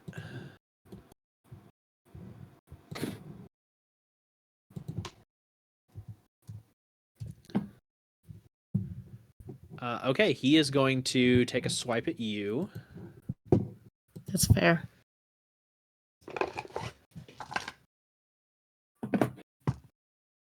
Does a 23 hit? Yes. Okay. You take 5 points of piercing damage. Nice. As he rolled like the bare minimum. Good. I stare at him. I imagine that you bonk him and he bonks you back. And it's like, what the fuck? What's that for? Yeah. It's just like, dunk, dunk. Tunk tunk. Yeah. Electra, it's your turn. I'm whacking this guy. Electra's like, I'm gonna bonk him now. That's in. Does 18? Oh no, 18 plus. Does 26 hit this guy? Does a 26 hit him? A 26 certainly does. Yahoo! Yippee! Yippee! Is he immune to ice damage? He is not. More fun for me then.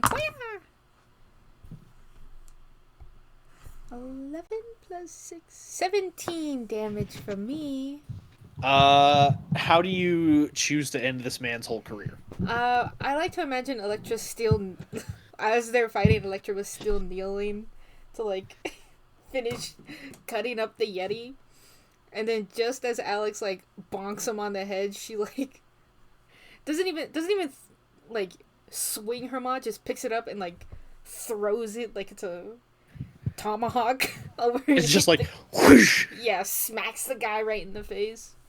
It pins him against the wall as his headless body slumps down as he is gone. And you are currently out of combat, and at the top of the round, it's Lark again. Okay, guys, there's more down there. I guess I could take care of him. I'll go down the hole. Wait. I grab your arm. I go. Yeah. You know, Hmm? I hate to say this. My vision said that I would die if I fought somebody before I was ready. I'm a bit worried if I go down there, I might die. Well, then I'll go down there. You stay up here. I don't want you to die either. I will say this: this was not the Dwarven Fortress from your vision. Actually, Hold on, before you go down. Where are my stuff? well, Where's that? I'm looking for stuff to give you advantage, and I can't find it again. It sucks. While Alex is looking through that stuff, if we go down there, don't promise me you won't die. That's a hard promise to keep. It's gotta be one you gotta make, or else I'm gonna pick you up, throw you over my shoulder. I'll do my best to stay alive. Alright, no, If never you- mind. If you die, I'm going to kill you. Well, I'll already be dead. Nope, trust me. I'm gonna ask Alex to revivify you, and then I'll kill you again, and then we'll revivify you one more time. We don't have Alright. any diamonds. Here we go. I'll figure it out. I will say this. If you did want to hang around for a quick second, there are the rooms on this floor that you haven't explored yet. Should we check these out before going to kill Nildar? Sure. Or do you just want to get him while we come back up? There could be potions. We could have potions of weapons and other treasures. They did say treasure. We know you love treasure. I do love treasure. Does it seem like anybody's coming up right now? Do I hear like the? You know, I did You push a don't- you dead don't- body down the hole. You don't hear anything coming up right now. So that should Question scare him to away you for a little. is if we go down there and try to kill it, whatever's down there, there may be a chance we won't be able to bring back the Red Yeti. Well, we have the coat. True. That's what you need to win. Yeah, you guys did already acquire the pelt, so you're already good on that one. I did acquire. Okay. I've acquired it. Just don't lose it. Yeah, don't lose it. Well, don't say that. I put it in my. I like touch it. I'm like, okay, it's right there. Scaring me. Put it in your bag. Make sure Put it in Literally, your like, bag. stuffing it in your bag. Yeah, frantically just putting it in a 15-foot pelt in my bag. just roll it up. Yeah, I think that's what Electra takes the time before we go down to do. She's like, okay. I am running out of spell slots, so I'm just gonna be support. Well, you can hit Which things with your sword, right? Just do that. Oh yeah. which rooms would you all like to go in? Well, I'll take a peek into P10. Waddle, waddle, waddle. I'll do. Is there enough room for me to go into P9? Yeah, you can go in there. Okay. I will say that for P10 and P9, for P9 you see a staircase that once went up to level 1, but you see it's too choked once again with rubble and ice to be usable. You see that partially buried in the rubble is a appearance of a human skeleton in tattered robes. It appears that this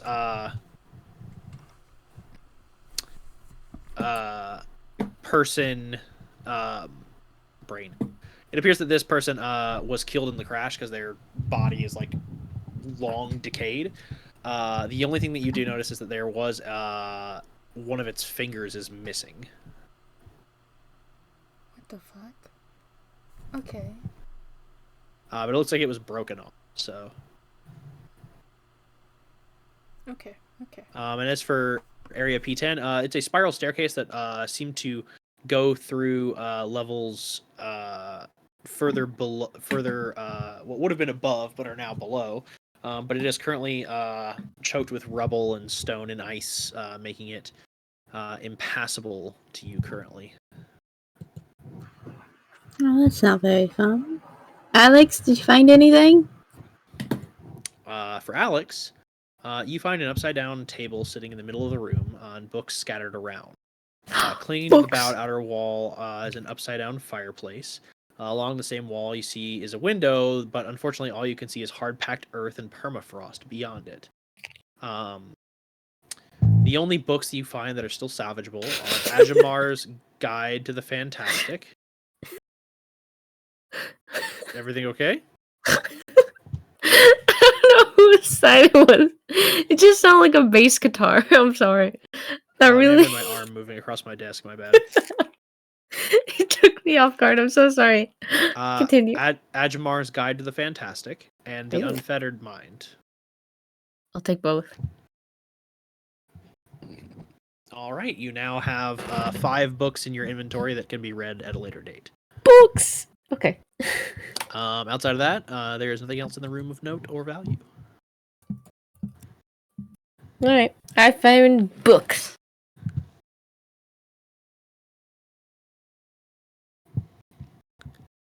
Electra, you're going into room 8? Yes, please, if I have the time. Well, Yeah, you easily are able to walk inside, and as you kind of like move around, it's a nice little like quiet room. It's nice and cozy in here. It seems to be like what was once a lounge or a study is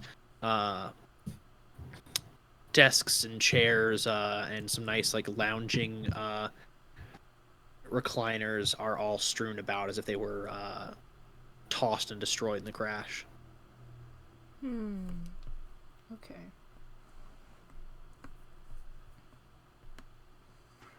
Yeah, we could probably rest in there when we finish up with the Durigar. Oh, good idea. I was just gonna be... So actually, Electra, before that, as Lark says this, Alex, you hear her say this. Electra, you are looking around the room and like kind of like taking things in. You see like Lark's mouth moving, but you don't hear them say anything. Can I try and say something? Does any voice? Yeah, you could try to say something. I can't hear you. As you say this, you can't hear yourself. And Lark and Alex, you see Electra clearly mouth like, I can't hear you. But no sound comes out. Huh. Is there something weird Area about of the... silence. Can I look around the room, see if there's anything in here that is making it quiet? Yeah, you can. What is that, investigation? It'd be investigation if you're looking for an object, yeah. What's my intelligence? Oh, fuck, I'm playing a warlock. 10? Nope, there is nothing you can see. She turns back around, mouths. Guys, there's something weird about this place. But you don't hear anything. Yeah, unless y'all are really good at lip reading, you just kind of see Electra mouthing, and you're just like, what? I don't know what she's talking about, Alex. A board is seared to her face. Huh? Mouths, what? No. Shakes her arms, points around the room, and makes like a shrugging. And then... Lark, as you move into the room, all the outside silence from the room you were in previously fades away, and as you walk up to Electra, like, Electra's, like, clearly speaking and waving their arms around, but you can't hear anything. Huh. Lark will take a look around the room. Does she see anything? Roll me an investigation. We are so good at these. I'll say this, since Alex is outside the room, Alex, would you like to roll an Arcana check? Yes. What's up with this room? Oh, I'm not good at Arcana. 3. You're The fuck is with this room? Lark, you don't find anything out of place that seems to be causing this effect. And Alex, that's a weird room. Weird room. Lark will shrug and step out of the room.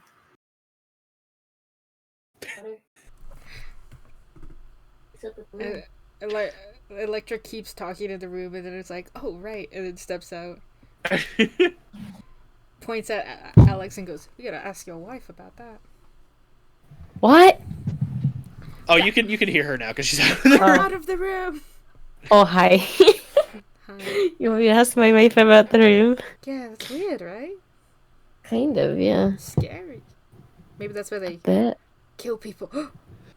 Well, it looked like a lounge area, so maybe it's like a place to sleep without being interrupted by the outside world. No, Well, that'd be glorious. No, I think they killed people. They could have. Please, where they murder. Anyways, Oh, all right, down the hole we go. No, go down the hole. Jumps. Before all that, as you all proceed into the room, to jump down the hole, what is everyone's passive perception? That's a very good question. It's a great question. 18. 11. 11. 18. 18, 11, and 18.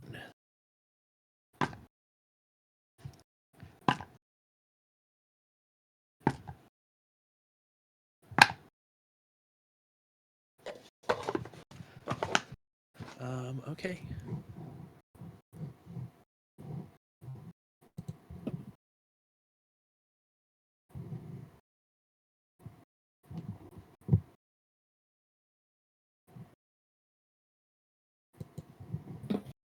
As you enter the room, you can very clearly, not very clearly, as you enter the room to proceed down to the stairs, Alex, is it okay if I move your token, by the way? go for it. As you proceed into the room to head down the tunnel, I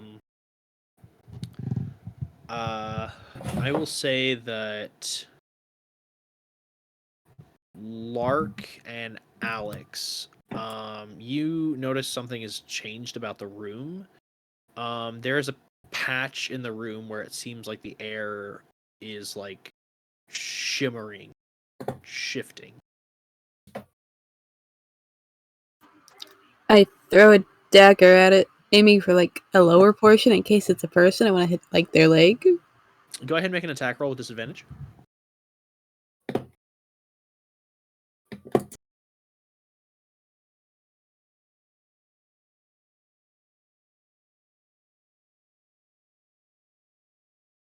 That's a 13.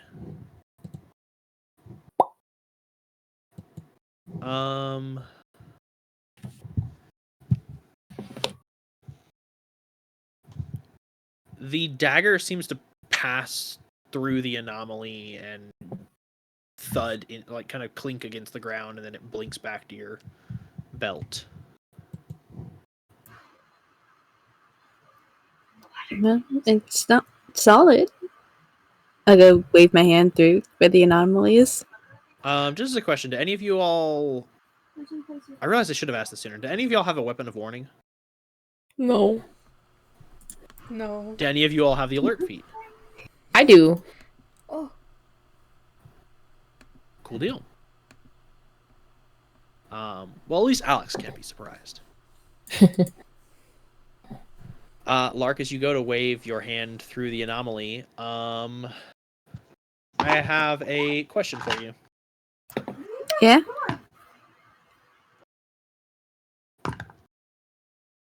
Does a 17 hit? It does not. Okay. As you go to wave your hand through the anomaly, which would be right about here-ish,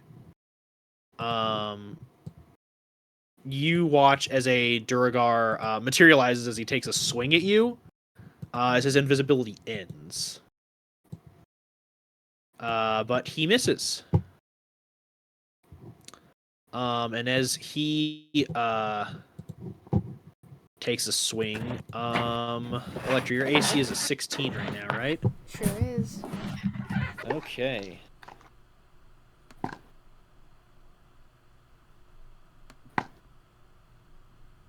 Taking a 23 hits then. Sure does. Okay. Let me see here.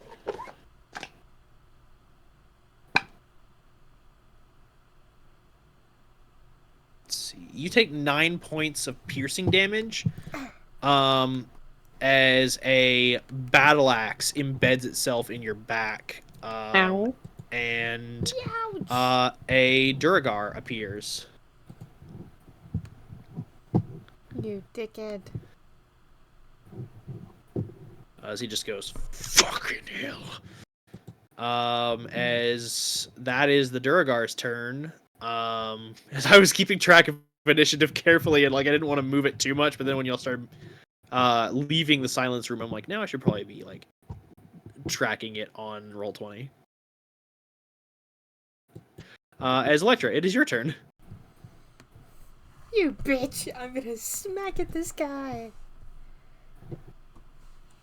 Wait, is he within 5 feet of me? Just how he is like that? He is. Then I'm gonna hit him 2 times! Yeah, fuck him up. Fuck him up, fuck him up. Okay, that first one does not hit. It was a 5.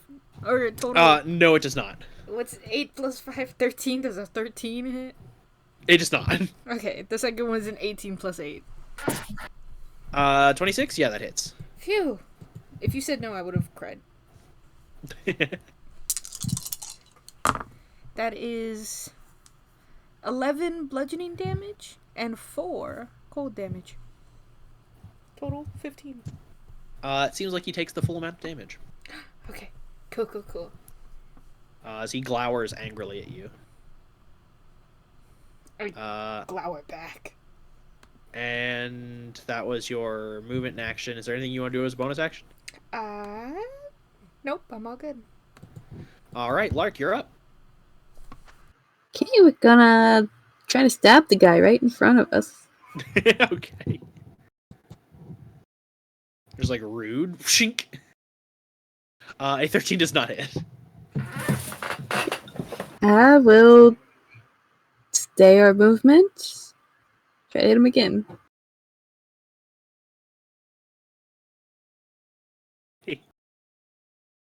I guess this would be a 10 because your assassinate thing only counts for your first attack on your turn, right? For getting for- advantage on people under initiative? Yeah. Is it just the first one, or is it more than that? I thought you said it's anyone under me. Let me double check real quick because I'm pretty sure it is. I'm just gonna double check it.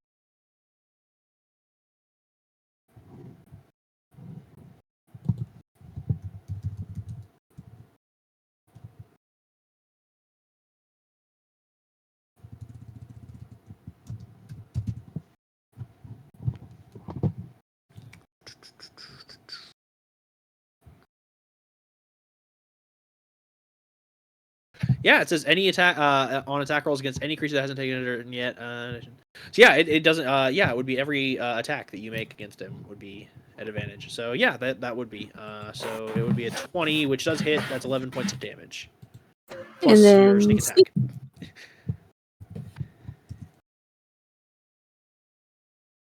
attack. Yeah, for an additional 10 points of damage, he's not looking great.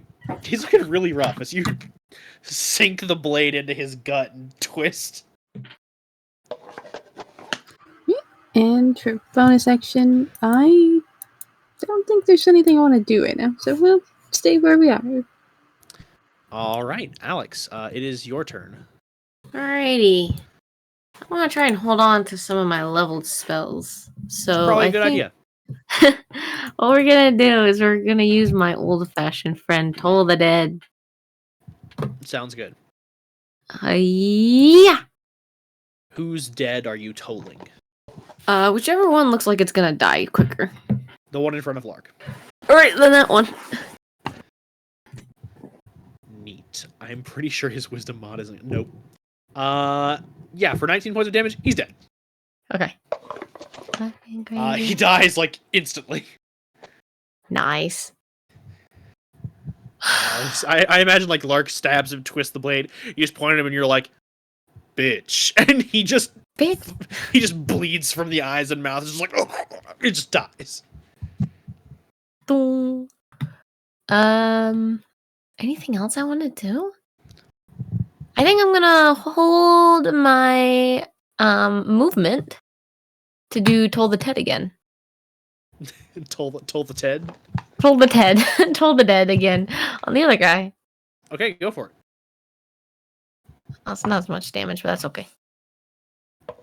He also does not succeed because he is not a very wise guy. And he is looking pretty fucking awful.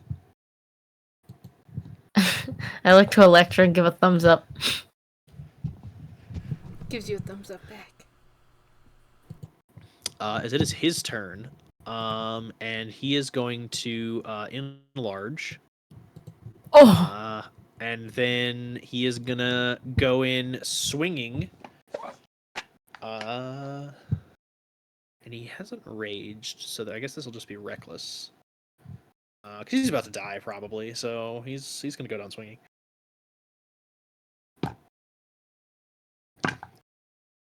I take it a 19 hits. Sure does.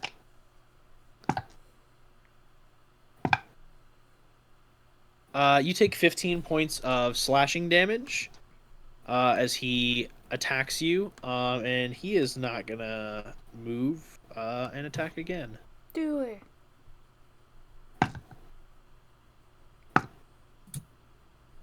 Well, a 14 definitely doesn't hit, so he got one decent hit in before death.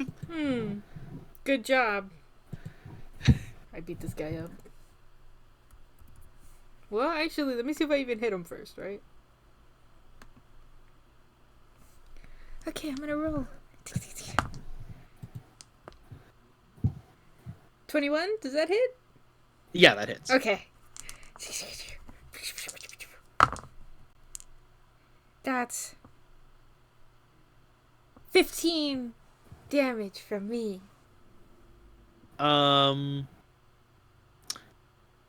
How do you want to end Nildar Sunblight?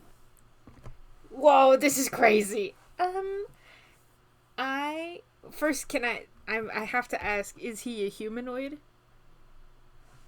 Would he classify as humanoid? Any of the Duragar you have slain would. I want it to be him in particular. You're like, I want you! I want you. I imagine, unlike all of the rest of, I almost said Sunny's, of Electra's kills, this one has no blood. She just, like, reaches forward and, like, her hand, like, goes into his chest, and she rips out his soul. Oh. Oh my god! And turns, and as it like gets ripped out, it looks like it's like fabric ripping when she's pulling it out of him. As it goes from like, oh, this is like somebody's soul. She turns it into a specter from pure force. I really like the aesthetic look of this. I'm going to add a few things. Yes, of course.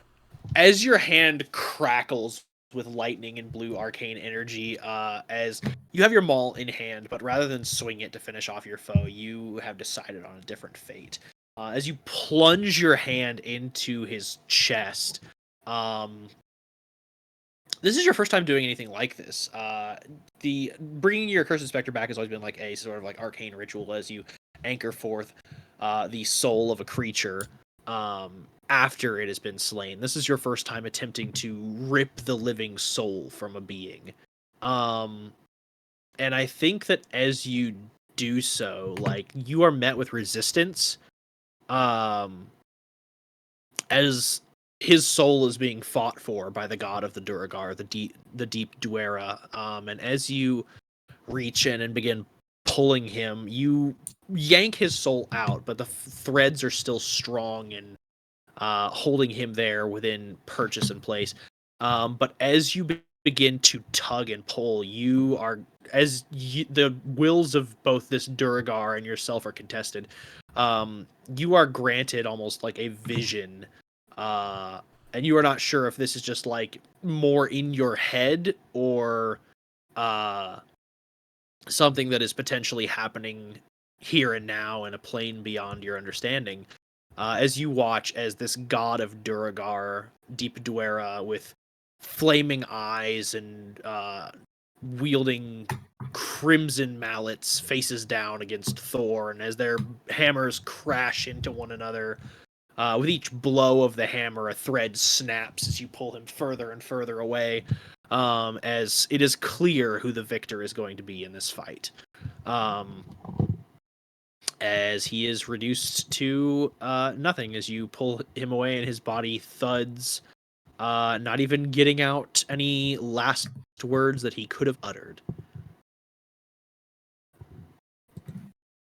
As I'm going to just give you control of his token, and I'm going to edit his stats a bit to do Spectre things.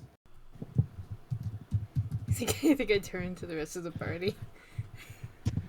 Bunch of blood on my face, blood on my hand.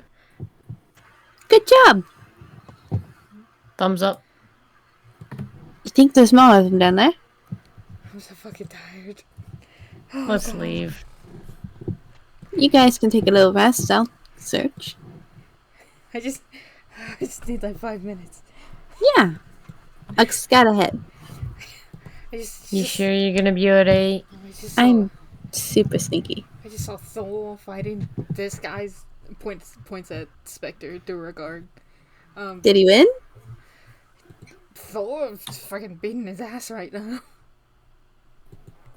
As I'm going to go ahead and remove all turns from initiative, as you all are officially out of initiative. Yahoo! For now. Oh. Spooky. Ooh. Ooh. Yeah, as Lark, you're fully able to scout ahead. If Electra, you want to rest and actually, if you want to take a short rest, like if you all want to take like 30 minutes and just chill, you can spend some hit dice. Okay.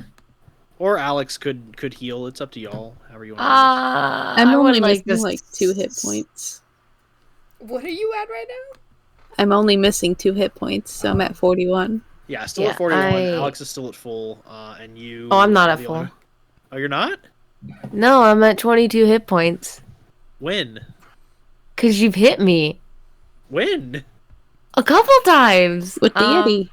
Yeah, but with the you Yeti. healed yourself. I did not heal myself. When you Healed me. when you heal, it heals you. a Yeah, little yeah. bit. When you heal someone else, it heals you. Oh, then I guess I'm at full. I think you guys see Electra just like lie on the Yeah, floor. I was like, what are you talking about? Your roll 20 Sorry. sheet, your roll 20 sheet says that you are at full. Well, that it was being funky.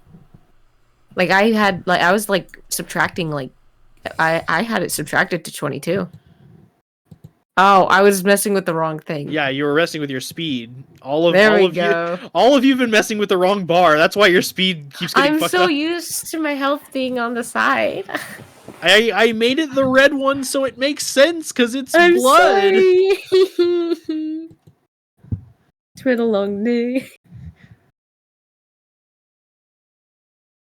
It's the red one. We're not very Okay. smart. Not me. I'm chilling. Just kidding. Electra, you can get healed or you can take a short rest. It's up to you. I think I'll take a short rest because then I can get my spell slot. I get my spell slots on a short rest, right? Yeah, if all of you want to take a short rest before Lark scouts, that is an option. Because the short rest will basically take you 30 minutes because you have to basically be doing 30 minutes of downtime activity. I don't get any spell slots back, but Yeah, I don't get anything from a short rest, so I'll just go scout. Okay. Electra the Warlock gets everything back with a short rest. Yippee! I think so. Pretty sure.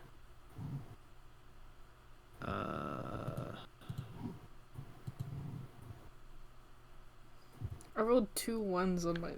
Oh, fuck this guy. 16.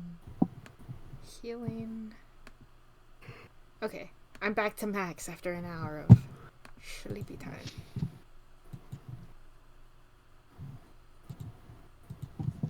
All right. Back to max. So while Electra takes their 30 minutes and you scout ahead, so I'll go ahead and move Lark down to level 3. And you, if you want to just scout ahead, like in the rooms, feel free to do that. But if you are looking for something specific, I'm going to either ask for perception or investigation checks. I'm mostly looking for their treasure they mentioned, but I'm gonna go through all the rooms anyway. We don't need to check B10 because that's the same staircase that's just rubble. But I think she opens it and is really disappointed to see it's the staircase. In P11, which is the room you're currently in, this appears to have been a wizard's laboratory at some point. There's upside-down storage cupboards and empty shelves that are fastened to the wall, shattered glass and alchemical equipment strewn all across, and arcane symbols painted on what is now the ceiling. Another passageway leads down to the level below. However, you see a partially collapsed wall exposing a room beyond to what would be your left. And then further up ahead, there is a doorway that leads into another room. We'll go into the P13 collapsed wall. God, I mean, there's something good in there.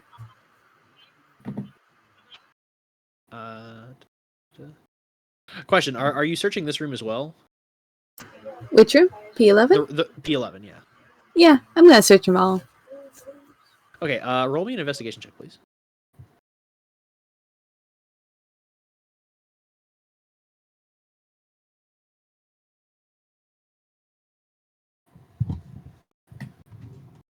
$27, not 20. Fuck yeah. In room P11, you find, amidst the rubble and detritus, a small brass key, which seems to, potentially it will unlock a chest or a door. And the only other thing that you find in this area, is it's a scroll tube, that is made of solid chardolin. But as you touch it, unlike the amulets, it doesn't seem to have any effect on you. It seems to be completely safe to handle. And if you open it, inside you find a rolled up spell scroll. Do I recognize the spell? Make an Arcana check.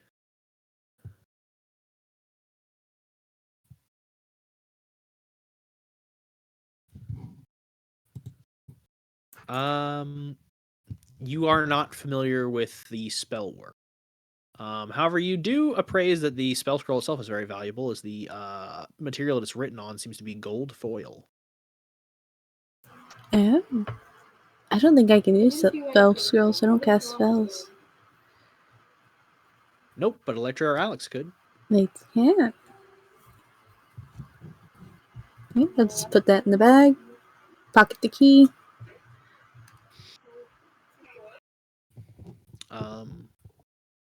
And in the room that you're currently in, there appears to be an upside down shrine. There's a stone altar attached to the ceiling with an 8-pointed star carved into the eastern face of the altar.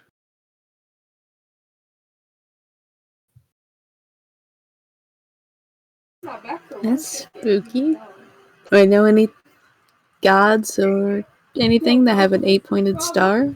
Roll a religion check.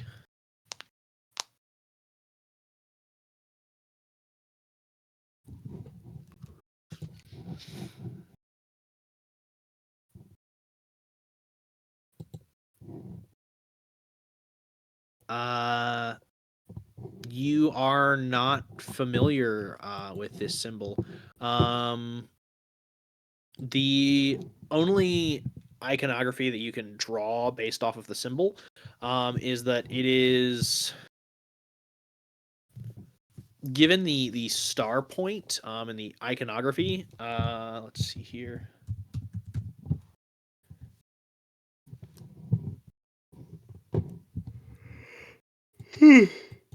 Sorry.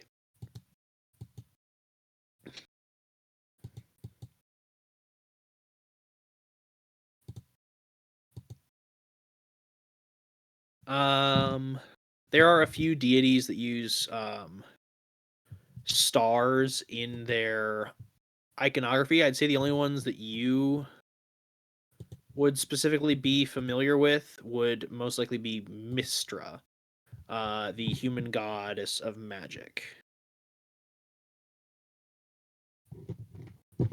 Although her symbol is a 7-pointed, it's a circle of 7 different stars, whereas this appears to be a 8-pointed star.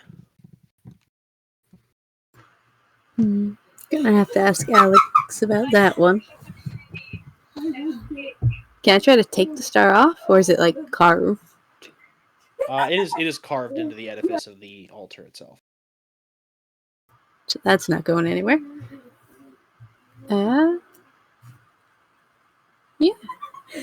Anything else in the room? Nothing else seems to be in here outside of the altar that has the symbol carved into it. Nice. Okay. We'll go to B12. Okay, as you attempt to go into B12, you notice that the door is locked. I try the key I picked up. The key does not fit. Oh. Okay. Good old-fashioned lockpicks then. Okay, go ahead and roll me a lockpicking check, and also go ahead and roll me a stealth check.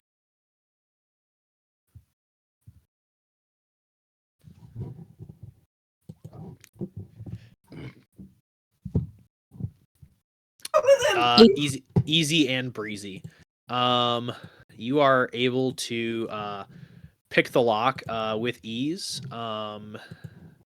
and ease the door open just a touch, just to be able to look inside, not enough to move in. And what you see is quick question. Oh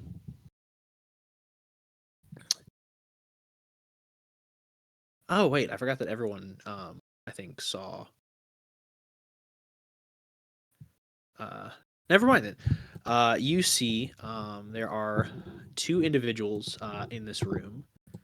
One appears to be a wight, a undead creature of some intelligence. Usually armed and armored bodyguards of powerful necromancers. Beings that never rest, never tire, and always do the biddings of their master. And then sitting here in the room as well, strangely enough, despite what you all saw in East Haven, Lark, sitting here across the table from this wight, is the Red Wizard of the Arcane Brotherhood, Zahn. Oh, fuck. Okay. I don't want to fight him.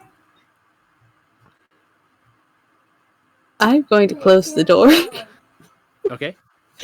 I will say this. He is talking to the wight, so if you do want to listen in, that is an option. It will be easier to do with the door open than closed, but if you are like, I really don't want to engage this guy, that is a smart thing to do, is close the door. I'm supposed to collect information. Oh my God, what is wrong with it? I'm sneaky. I'll listen in. He's just like, he is talking to the wight, and he's just like, Quintus, I am so tired of these interruptions. I really wish those Duergar would respectfully fuck off. And he just goes, we must wait until they leave to seek the place that that you wish, master. And he's just like, I know, but lower levels are dangerous. It would have been better to wait for them to explore them for us, but fuck. No matter.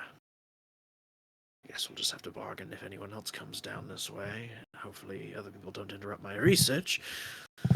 But I'd be willing to deal with people if it's getting what I want.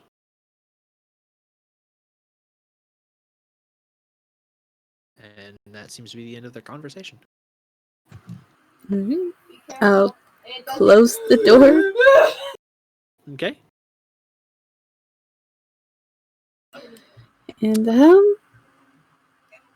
I should probably tell the others. I was about to say, do you want to head back up and wait out the rest of the short rest, or do you want to head further in?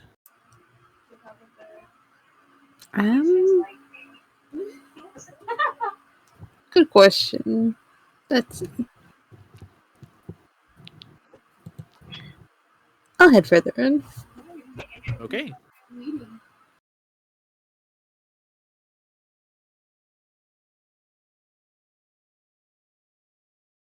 This guy totally didn't notice me. There's only one floor left. We can do it. Correct.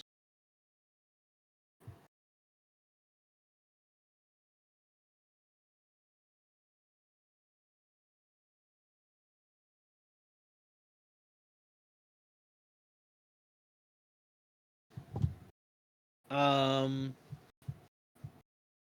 right, you're heading further in. We are.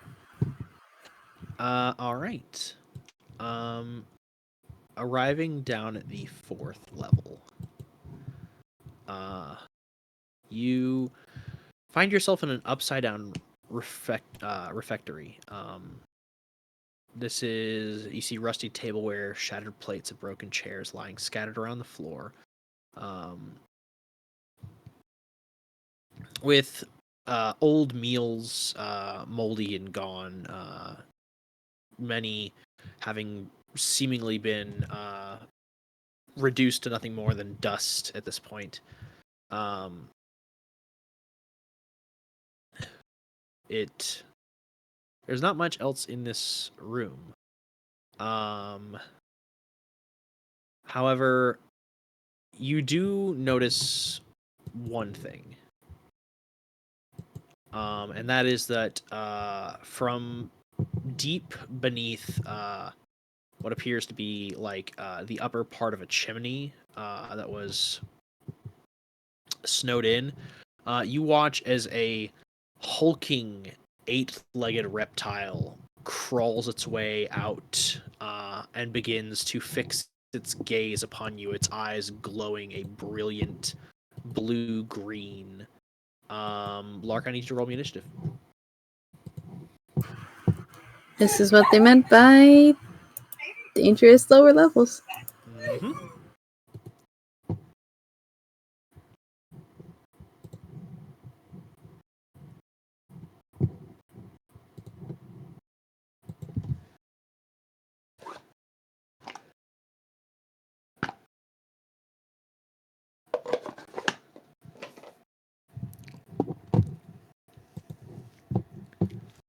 Fucking shit.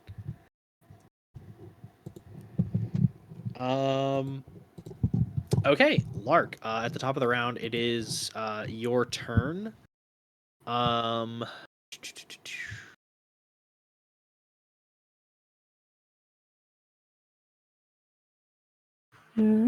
I don't think I want to get close to that thing, so we'll use the short bow. Okay.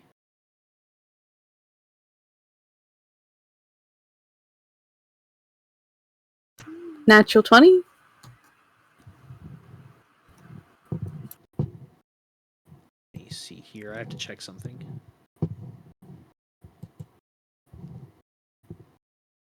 Okay, so I will say you're able to pop that attack off. As you do, can you make me a Constitution saving throw? Totally can. Let's see. Going. Okay.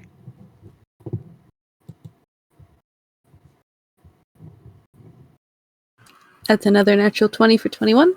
Oh, he's killing. Yeah, I see.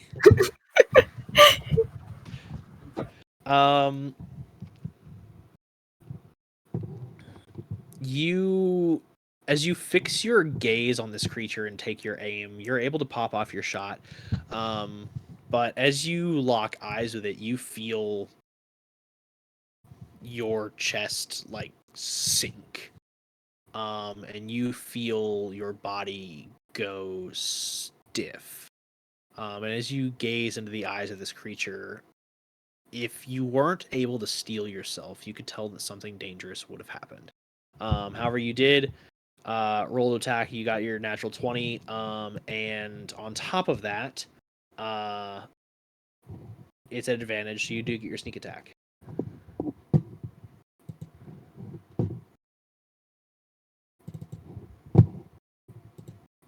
Let me go ahead and add up the ridiculous amount of damage you're about to do to this creature. Okay.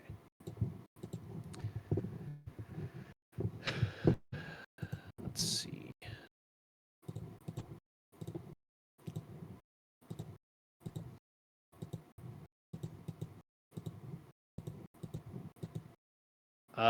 So you deal a grand total of 49 points of damage. Awesome. Does it look bad at all, or is it taken out? It looks horrible. Okay, I can probably deal with I this. think that as you steel yourself, even like you were aiming like for its vital organs. I think that like as you lock eyes with it, like you feel that kind of sink in your body, and like unconsciously as you loose the arrow, like you tilt your aim a bit, and it ends up burying itself into one of the creature's eyes as it lets out an ungodly shriek. That's so cool. We're gonna steal our movement and shoot it again. Go for it.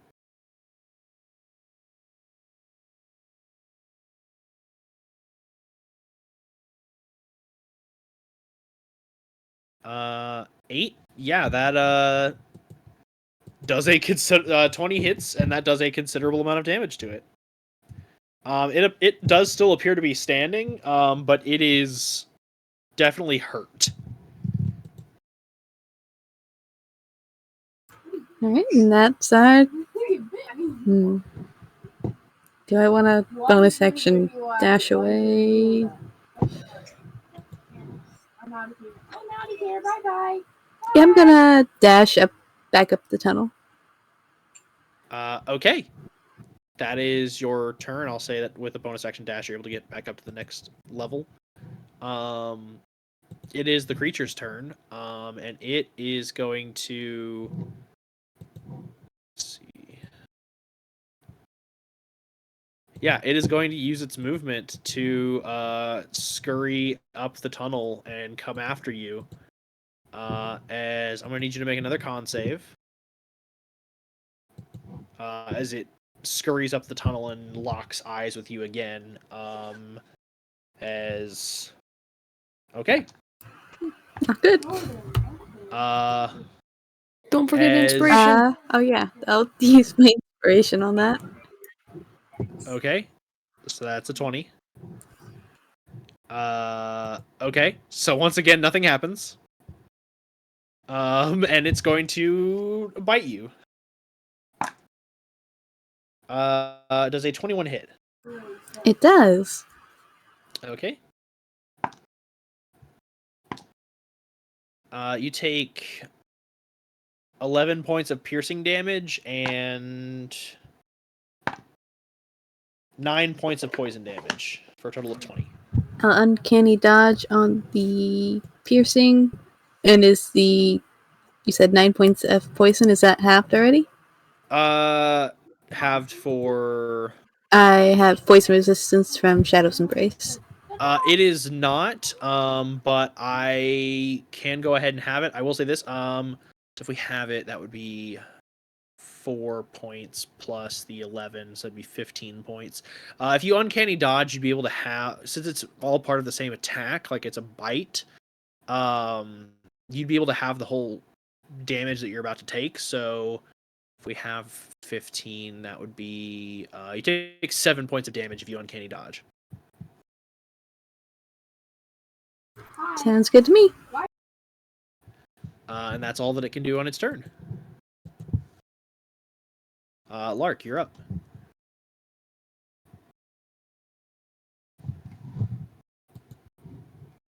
We're just gonna try to kill this thing.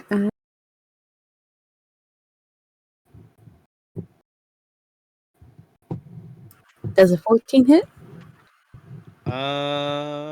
14 does not hit. Okay. We'll steal our movement again. Try to hit again.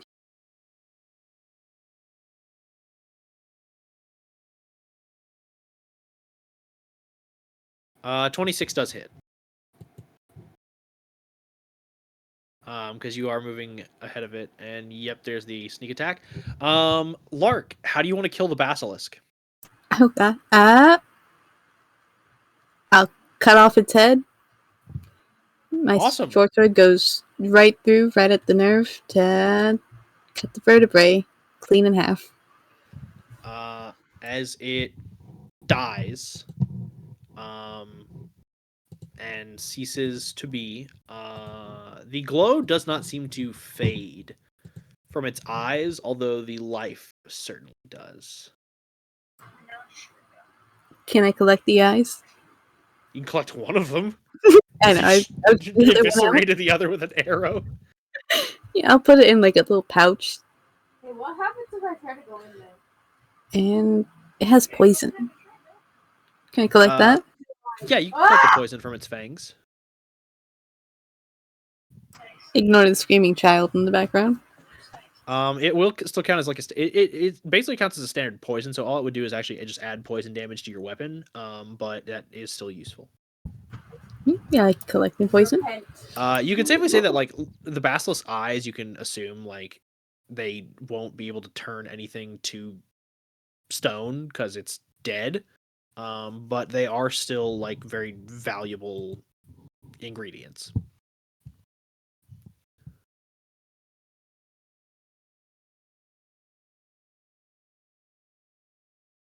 Any movement from Zahn's door? Roll me a stealth check, and I'm going to roll a stealth check for this basilisk. For the basilisk? Oh. I Yeah, thought 'cause there was another one for a minute. Like, huh? No, because you fought a basilisk in a room.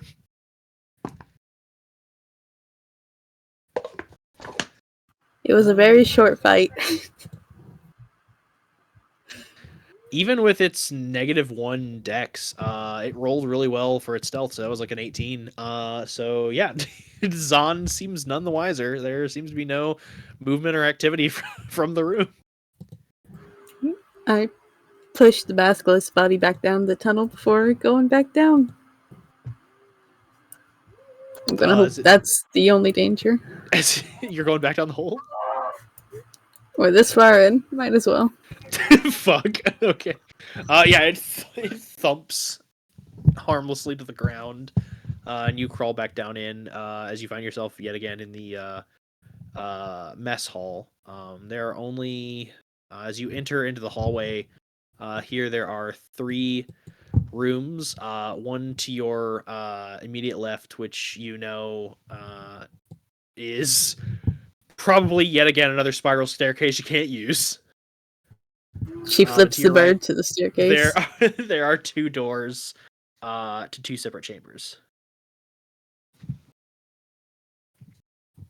Peek my head in the room. Okay. You see that in the middle of the room there is an upside-down bed on the floor. It's rotted blankets peeking out from underneath a disintegrated mattress. Mounted to the northern wall is a tall, cracked mirror in a stone frame that merges seamlessly with the surrounding walls. Lying underneath 2 dirt-clogged windows is a partially crumbled human skeleton in tattered shreds of a nightgown. That's spooky. Doesn't seem to be anything of value in here, so we'll go I check out. mean, you didn't investigate. I just described the room. If you want to investigate, Okay. I will investigate. sure thing.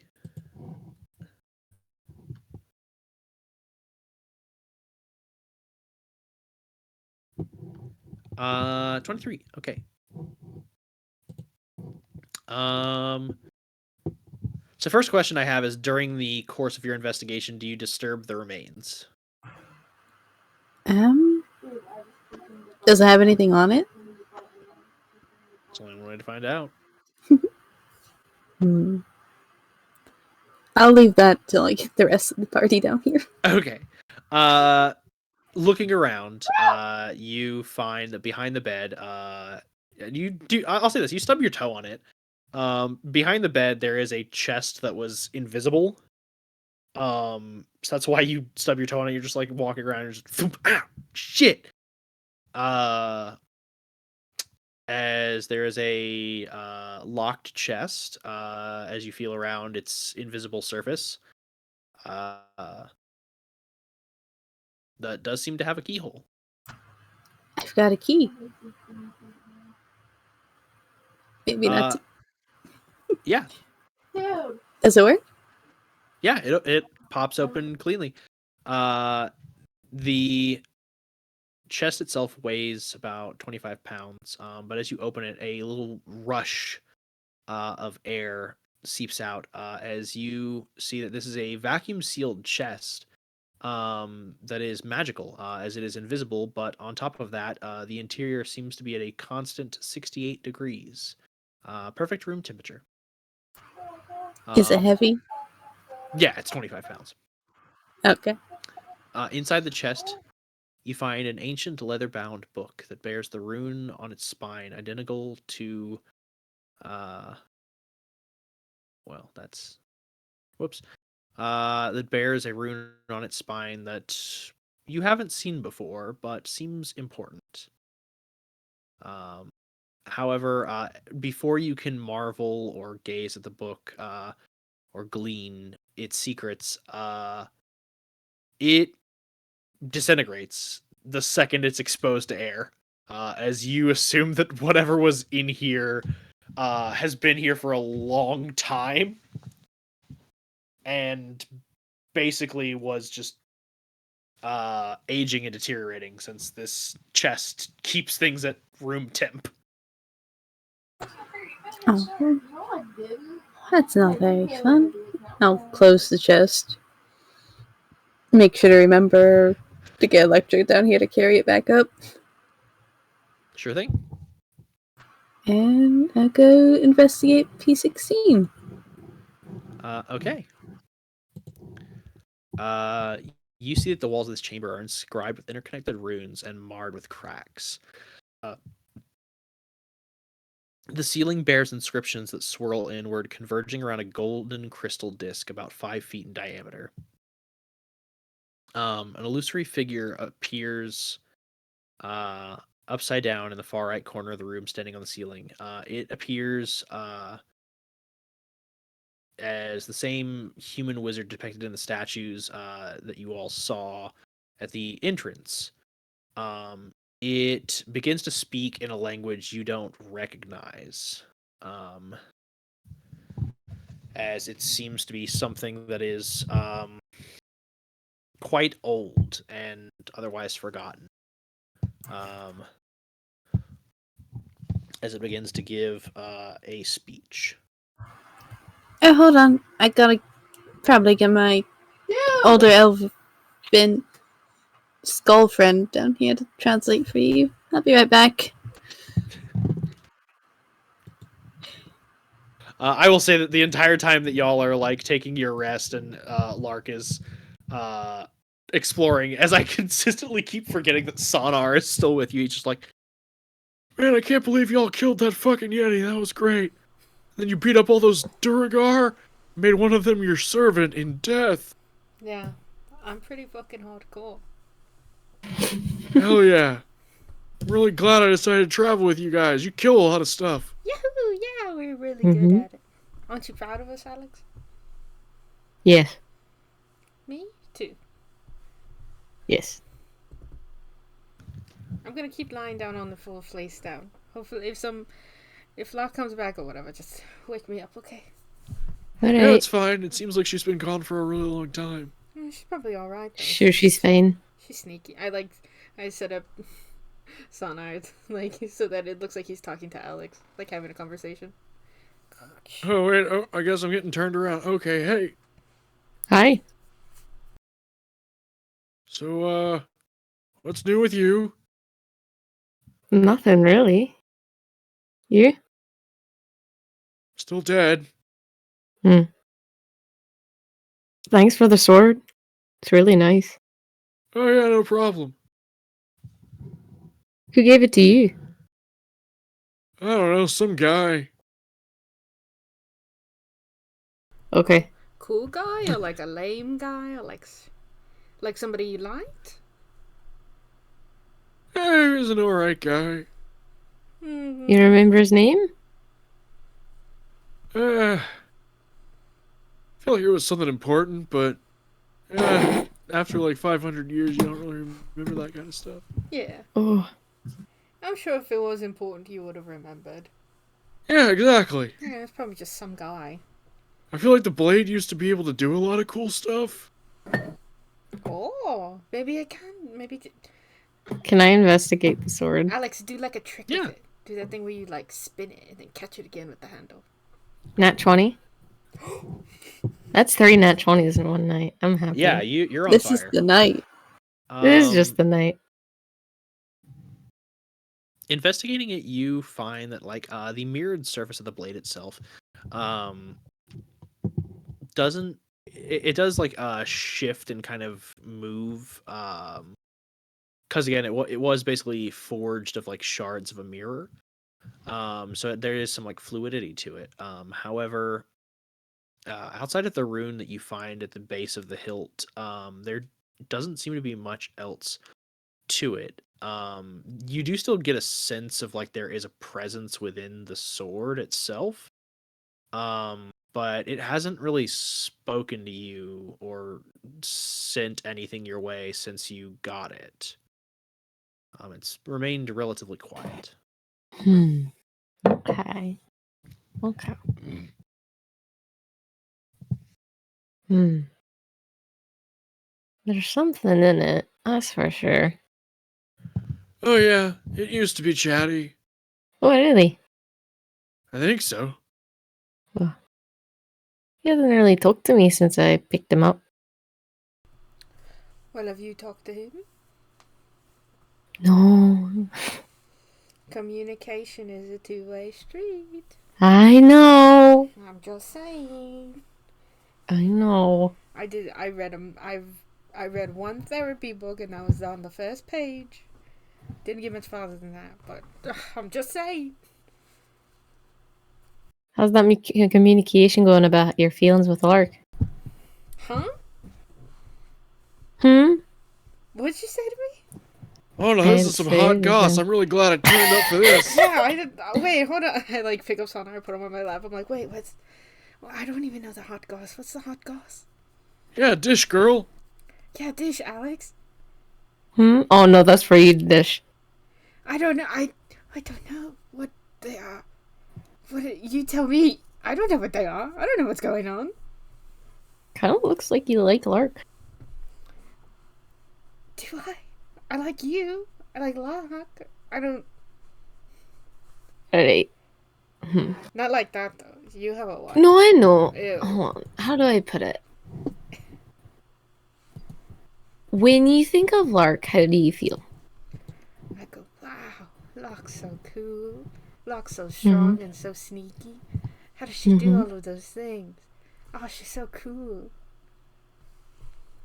Do you feel like she makes you feel a way that no one else does? Well, I mean, yeah, but I mean, I've never really traveled with people before that I'm like, well, I actually really like you guys. I like you guys. But like, I mean, I like Locke more. But like, I still like you a whole lot. I think that Well, answers my alright, yeah, question. that kind of answers the question, Yeah. but it also makes me kind of feel like shit. What do you mean? You're a cool guy.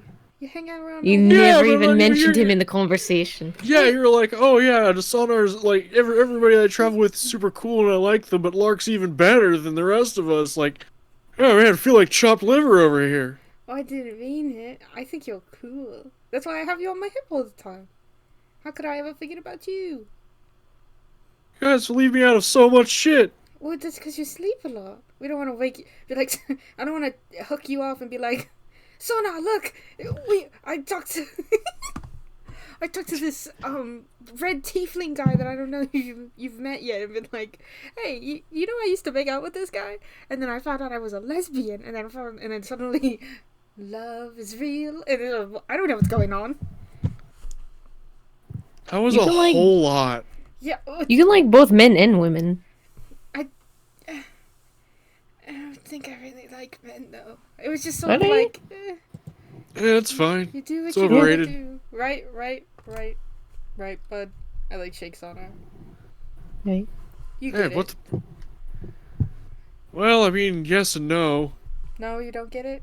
Are you gay? What? Are you gay? No, I'm not gay. Are you straight? No. A secret. He's Sona. A secret third thing. What do you mean third thing? Love's a spectrum. I She's still learning. I You have to be made- nice with her. I just learned what a lesbian was like.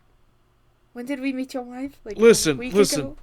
Yes. I don't have any romantic interest in anyone, and additionally, sex is just kind of like, it's something you can do, but I don't have a body anymore, so there's not really any point in it. He's Aero Ace. Oh, The is that- fuck is that? Is that an? Oh wait, hold on. Sana, that might be a new spell she's learned. What is it? What does that do? What does that do? No, it's when he doesn't. When someone doesn't feel romantic attraction to anyone, or sex isn't really something that plays a factor in any relationship. Oh my god, they made so many words while I was gone. You're telling me, bud. How do you think I feel? Arrow race. That's cool. Cool. I'm learning so much. You are. I can't wait to tell Locke all about this. Why do they call it arrow? Is it after the Aarakocra? Aromantic. Oh, like the lack of romance. Okay, I mean, it makes Yeah. sense. I liked yeah. your definition more, the Aarakocra. Maybe the Maybe the Bless Aarakocra. you. Thank you. I mean, I don't know. They're birds. There's not really a lot of romance that they do. They do those dances sometimes. Yeah, but it's usually just like a mating dance. It's solely for the purpose of procreation. Oh yeah, I guess that's true. Maybe we'll talk. Maybe I'll ask an Aarakocra. Next Aarakocra we see, I'll say, "Hey." Never mind. I can't do that. I cannot do that. Yeah, I was about to say, that seems like a really bad idea that you're cooking up right there. Do not let me cook. Yeah. Cool. I look at my sword. Hello.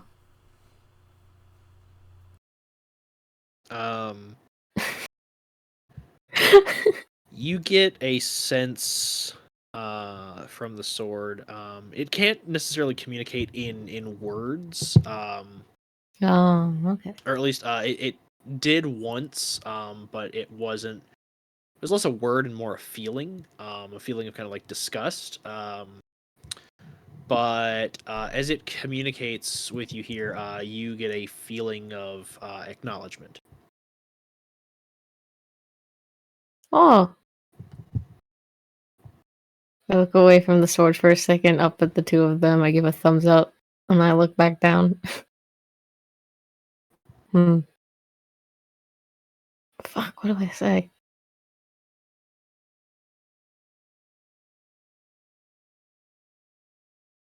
What do I ask it? That's a very good question.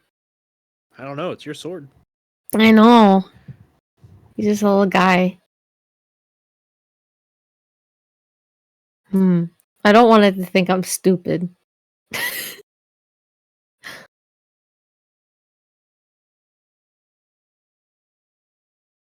What's your name? You get a sense of confusion. What do people call you? Or what name do you feel fits you? You get a sense of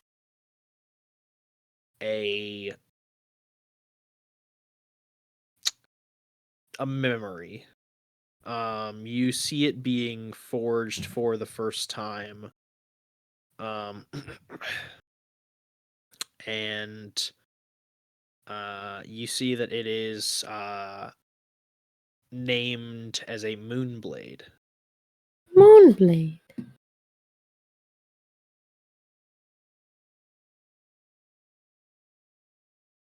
You want me to call you Moonblade?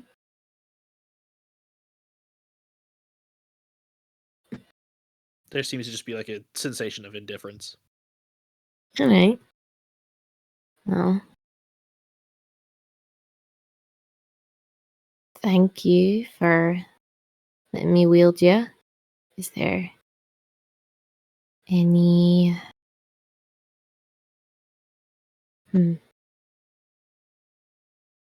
Is there anything you'd like me to do for you? I know that's a weird question, but I don't know if you have any requests.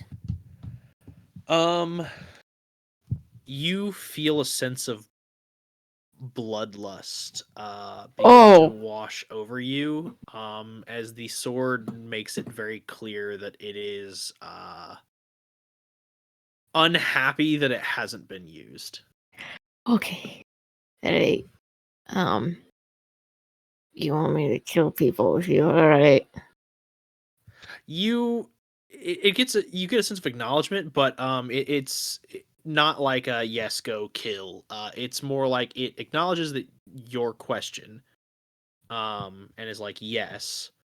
But then you see like visions of what it has been done to be wielded for in the past. You see visions of heroes and warriors fighting on various battlefields, striking down great evils, being wielded as a weapon of like heroic importance for the justice and good of all, rather than being a self-serving weapon or a weapon that is used only for murder.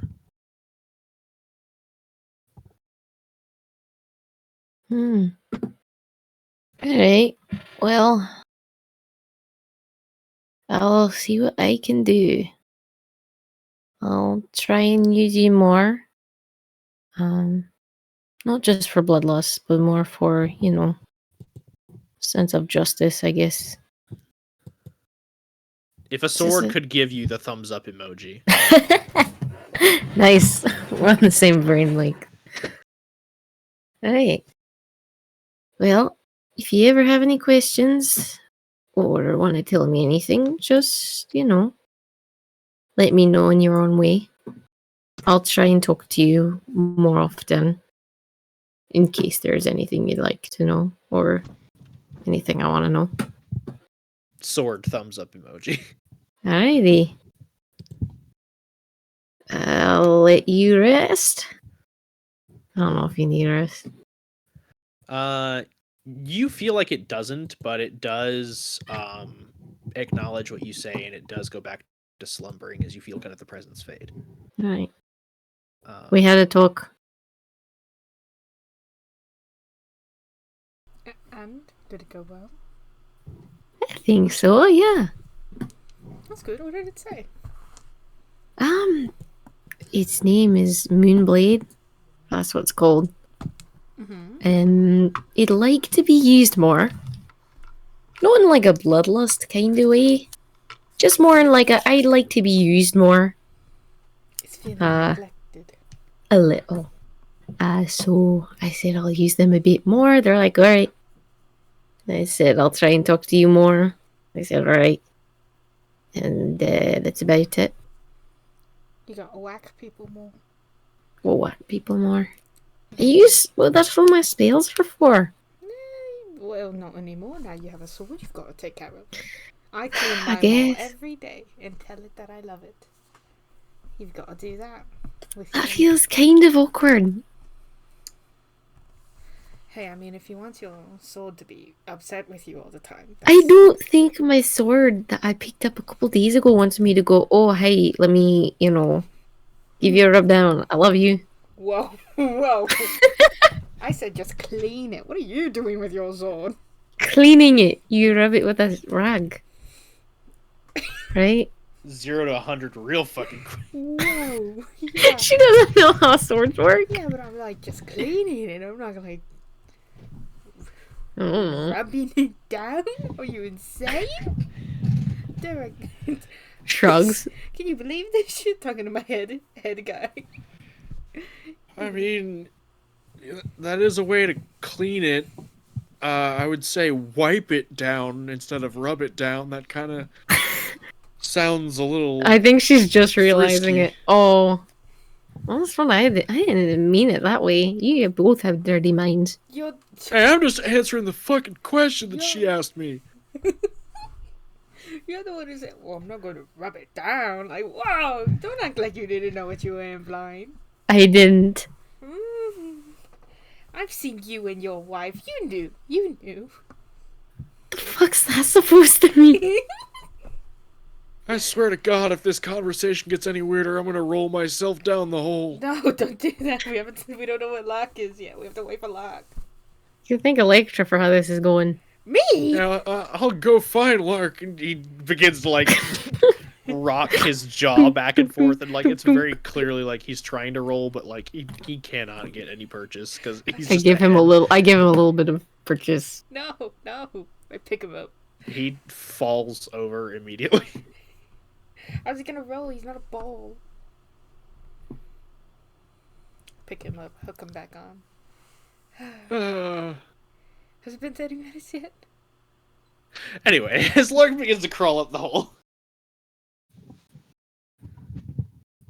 Pop up like a weasel. Ah! So, How'd it go? Trisha? not good.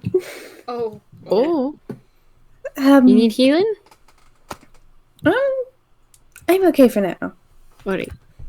But, you guys were there when Zon Lored was burned in East Haven, right? Yeah. He's downstairs. Whoa. Downstairs. He hasn't noticed us yet. He thinks Durga are still, like, walking around up here. I think he's hiding from us. So that's good. He's a dead guy with him. Oh, I need the... Well, you guys should probably come with. Well, you guys are good at sneaking, right? Because we kind of have to go past him to get down to the very bottom. I'm kind of sneaky, not super sneaky though. I'm not really sneaky, no. Maybe I just borrow sonar and you guys listen for any problems. What if you help me sneak? Alex, you help me sneak and that will. Okay. I mean, what's down there? What's in the last? I killed floor? a basilisk, Okay. Whoa. and now there's a old wizard guy giving a speech, but he's like talking really old language. Uh-huh. So I Okay. need sonar to translate Okay. potentially. Okay. Okay. Other than Zon, there's a really cool chest down there. Chest? It had a cool book in it. Oh. The book has been disintegrated. Oh. Oh. It's like a vacuum sealed chest, so So when I they- opened it, the book died. So there's nothing in the chest. It's like a void. It's like a void that keeps at room temperature all the time. Oh man, It's you can invisible, preserve a too. cake. Whoa, so true. Oh, there's a weird religious thing, I'm guessing. Does 8-pointed stars mean anything to you, Alex? Do they? You can roll a religion check. Can I I'm roll? not good at religion. Can I roll 2? 14. Yeah, you can roll 2. 13. Neither of you know. Best guess for you, Alex, would be again, same as Lark, probably something related to Mistra, but that's a crown of 7 stars. It's not a 8-pointed star. Whereas the symbol of Corellin Larethian, the elven creator god and goddess of magic, does use an 8-pointed star, but it's you'd have to take a look at it because it depends on if the star is symmetrical or asymmetrical. Mm-hmm. But, And as for you, Electric, you have no fucking idea. Doesn't sound like any god you know. Electra's like, 8. It's sort of like infinity. Maybe they worship infinity. maybe. There was like a wizard area down there. Zon is sitting in the room next to it. Okay, well, we'll go, but we just have to be very quiet. Yes, very quiet. All right. Everyone can proceed down to the next level, and if y'all will just roll me a stealth check. Alex, do you want to give me advantage? Sure. Yahoo! Are you plus anything? I have a +3. Oh, I will yeah. say this: if you are giving advantage to stealth, like you still have to make your own check, so this wouldn't be something that you could provide the help action for. Shit, never mind. But you could cast guidance. That's about. I'll as much give help as you. can. Oh, that's a lot. That's a cantrip, right? Yep. All right. Yeah, I'll give you guidance. What is that, a D4? Yeah, D4. D4, and you add it to your roll. Okay. And Alex, I will need your stealth check. Right. Yeah. I rolled super good, guys. Oh, I did too. 25, 21, and 25. what you got? Oh, you also have 25? Sure did. 18 plus 4 plus 3. Nice. Yeah, y'all are able to easily get down to the next level, stealthily with your Spectre in tow. I'll just put y'all here. Just ignore the fact that you're over a hole. Wow. Just kidding. And looking at the star more directly, this definitely isn't the symbol of Corellin Larethian, Alex, because her star is asymmetrical. Elves kind of believe in like Corellin represents kind of the amorphic kind of pure energy and chaos of the cosmos. So she sorry, I guess like because this is the weird thing about Corellin Larethian is that they use like every single pronoun. They say he, she, and they. So Corellin is like gender fluid, but that's just because they have no real form. Like Okay. they are a formless god of magic. And so there is no precedent for this symbol to be of Corellin's design. So you are not sure, looking at it, what it could be. I don't know what this is.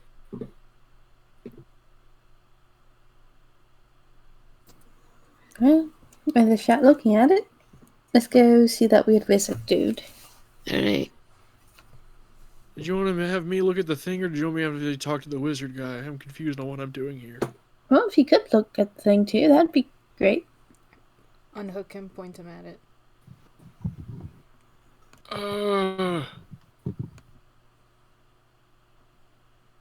Yeah, can you get me a little closer? Yeah. Take another step closer. Hold him closer. Okay.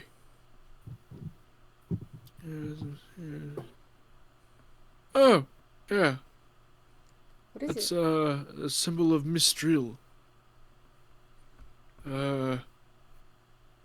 It's basically the first incarnation of Mistra before the spell plague.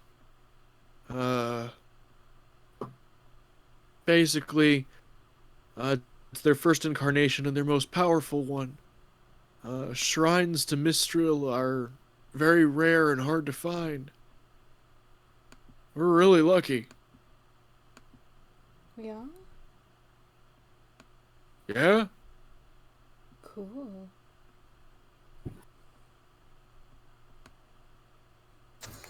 That is really cool.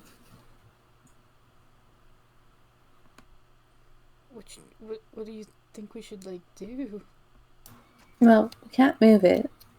I It's don't kind of know. like Slap carved it, in. say a prayer, offer something. Probably not slap it. I can offer something.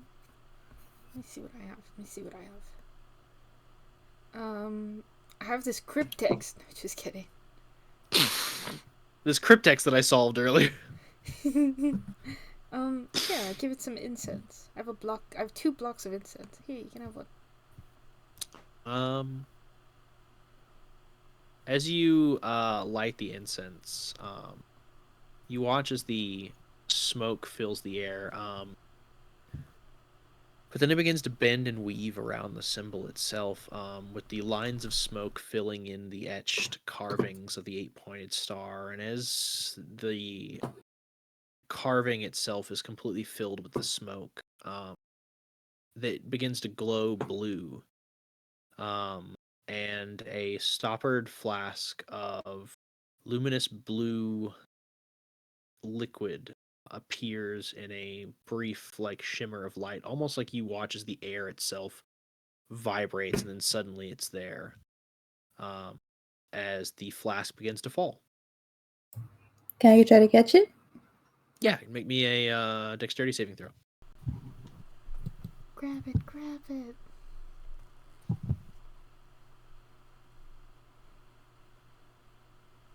Natural 20. Yeah, you snatch it clean out of the air, and have this flask.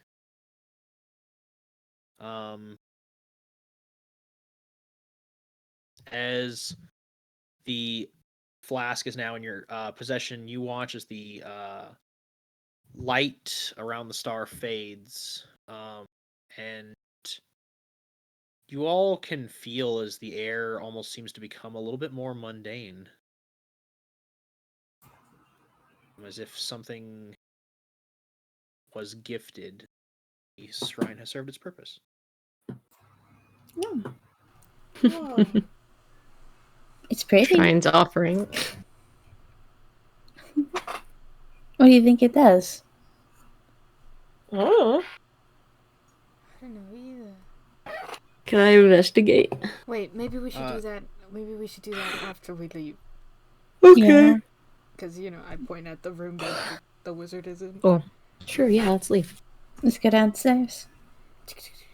Downstairs. Wait, are we leaving or are we going downstairs? We're going We're downstairs. going downstairs real quickly Okay. so Sonar can translate.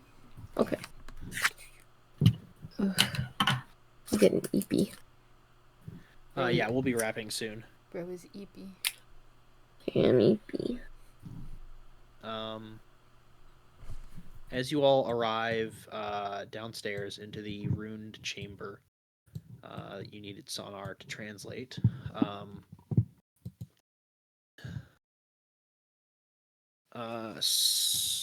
The wizard continues to rant and elicit its speech, as Sonar listens as best as he can, and tries to translate as the words are being said. As he says, Behold my masterpiece. Here can illusions be made real. Shadows become substance. Create your illusion. Let it stand atop the crystal disk, and watch my rune chamber do its work. So do we put something on there? I'll put a rock on top of the crystal disc. Lucky for you guys, I have another thing of incense. Oh, Oh. you gonna do a rock? You can do a rock. Incense is probably better. I do incense. Smells like sandalwood.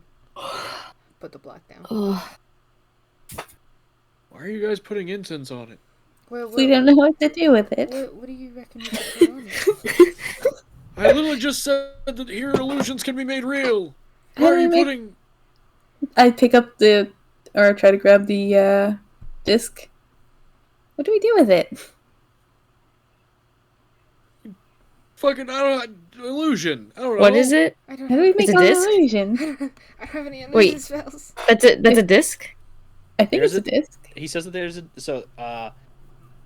what he said, which was the thing that it was what the illusory wizard was saying was, "Behold my masterpiece. Here can illusions be made real. Shadows become substance. Create your illusion, let it stand atop the crystal disc, and watch my rune chamber do its work." Oh, I get it now. Okay. Fuck, I don't have any illusion spells. I think I might. I don't have any spells at all. But also it's like shadow, so like if you can cast a shadow on top of it. I don't have any shadows. I have I light. I have a light throw- spell. Try it. Hold on, let me quickly check to make sure I have an illusion spell. I do have light though. So I can cast light above it. Is light an illusion spell? No, but I can cast a shadow. Let me keep looking. Give me a second. You got it, bud. I don't have my glasses on and that's a problem right now. Can I draw like a diamond? Put it on Well, there. Like a physical drawing? Sure. Bear with me, Pull out a piece of paper, draw a diamond. Put it on the thing. Oh, maybe something will happen. Nothing happens. Fuck. I knew I should have invested in whatever that spell is. What is it called? Minor illusion? Minor illusion. Yeah, fuck. Yeah, it's alright. I'm checking. Pulls my. I don't have any. Fuck. Oh, speaking of spells, I pull out the spell scroll and hand it to Alex. Oh, not me. Oh. Thank you. Can I use that to make minor illusion? What is it? Read it first. I'll take a look. Make an Arcana check. I'm not good at those. Oh, where's Arcana? I can't see anything. Nat 20? It is a spell scroll of invisibility. Oh, that's fun. I'd give it back to Lark. Invisibility. I can't use it. Oh, I'll I'm take not it a then. caster. I'll keep it. I'm getting so much fun stuff. I will say this. Making an Arcana check, just because you all happened to get the flask earlier. Glowing blue liquid does seem interesting. So certainly you could potentially identify it. Same with any of the other potions that you got earlier. Oh, I could use identify. And it can be ritually cast. And it can. You guys could spend in a bit of time down here. Yeah. I'll say this: if you want to have, say, you identified the potions while you were taking a short rest with Electra, I will allow Oh, that. Yeah, sure. You got potions of resistance for Oh, nice. cold and fire damage. Okay, let me write this down. I just have 2 potions on me. So, resistance to cold And fire. potion. Resistance to fire potion. Okay. And then if you take the time to ritually cast Identify on this other potion that you have, you learn that it is a potion that will bestow any creature the spell Minor Illusion. Oh. I'll use it. Oh wait, hold on. I what do we want to project on it? Why don't we do a bunch of diamonds? For your Do you... Diamonds are good. Yeah, but Is there like? I mean, you could do anything. Like, do you What want a do you map to like want? the place you need to go, Electra? Well, wouldn't you have to draw a map? When you have to know it? Yeah, you would have Huh, to know it yeah. though for it to become I real. mean, yeah, I guess we could use a bunch of Revivify diamonds. I miss my griffin. Do you want your griffin back? No, I feel like he's gonna be tiny as fuck. That would be how it would work with minor If illusion. you draw, So my illusion is like a 5x5 foot. It's like a 5-foot cube, I think. Okay, how many Revivify diamonds can I fit in a 5x5 foot cube? Let that are me worth check real quick. $300. That are worth $300. I mean, I could pay off my debt to your dad. so true, brother. I guess. I could fill it with gold. Would you? You could fill it up Or with a bunch platinum. of gold. Do you know how to make spell scrolls? I would say this: if you are trying to minor illusion spell scrolls, you can minor illusion the scrolls with writing on them, but they won't be spell scrolls. Oh man. Okay. I was gonna say, what if we infinite wish this? You just keep drawing a bunch of diamonds and then a minor illusion spell scroll, and then we're I think good. we're just gonna go with like a couple Revivify diamonds. Like as many as I can put in there. Mm-hmm. Okay. How much would that be? We'll just say it's 5. It's a 5-foot cube full of diamonds. Hmm.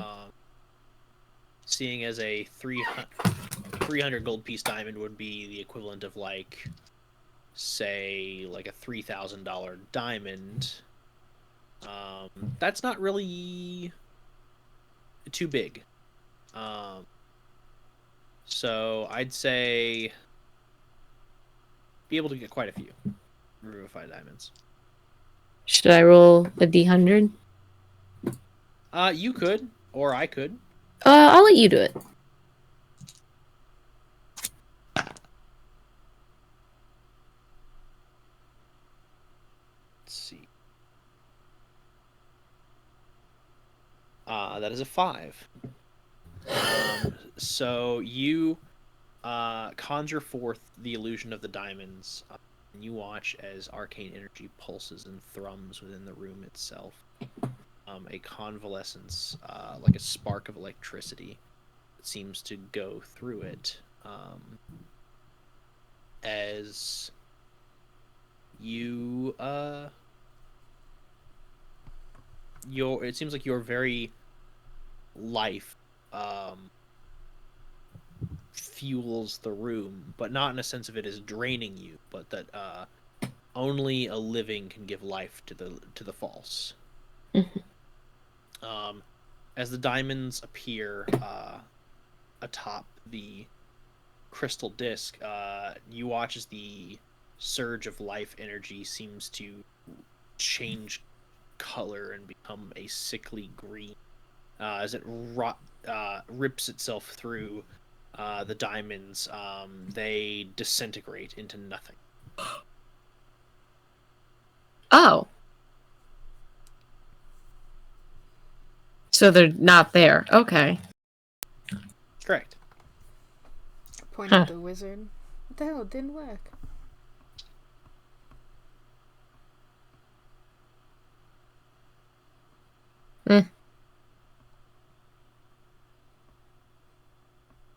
I mean, I don't dictate this shit. No, not you. I'm talking to this statue guy. He just keeps saying the same thing over and over again. This guy He's sucks. probably an illusion. Yeah. Oh wait, can we? Oh wait, never mind. I was gonna say, wait, let's push him on there. He's an illusion. He's not real. No, I got that. Thank you. How big is Well. this thing? The crystal disc, it's relatively small. It's about 5 feet in diameter. You want to We take should it? probably try to take it with us. Yes! I don't know what Zom's after down here. Don't want to find out, right? Don't want to find out. Mm-hmm. Oh, yeah. Electra, I'm gonna need you to grab the chest that's in the other room. It's invisible. I'm gonna be carrying so many things. It's heavy. I could do it. I'm strong. I'm tough. Watch this. Can I try and pick up the disc?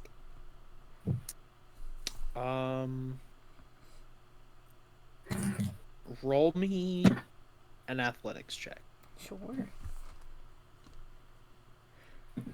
Alright, don't fucking embarrass yourself, Electra. Okay. 16?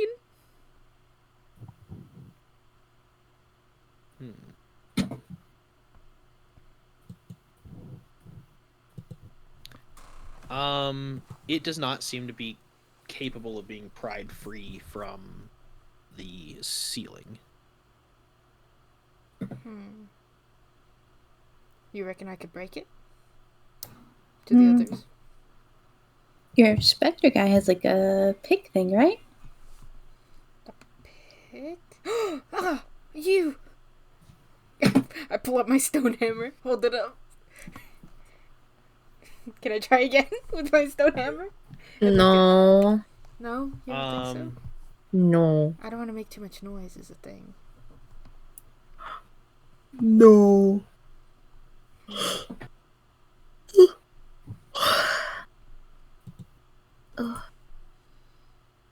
Should we just leave this then? I don't know if I can break it without making a bunch of sound. Here, let me double check what my little guy can do.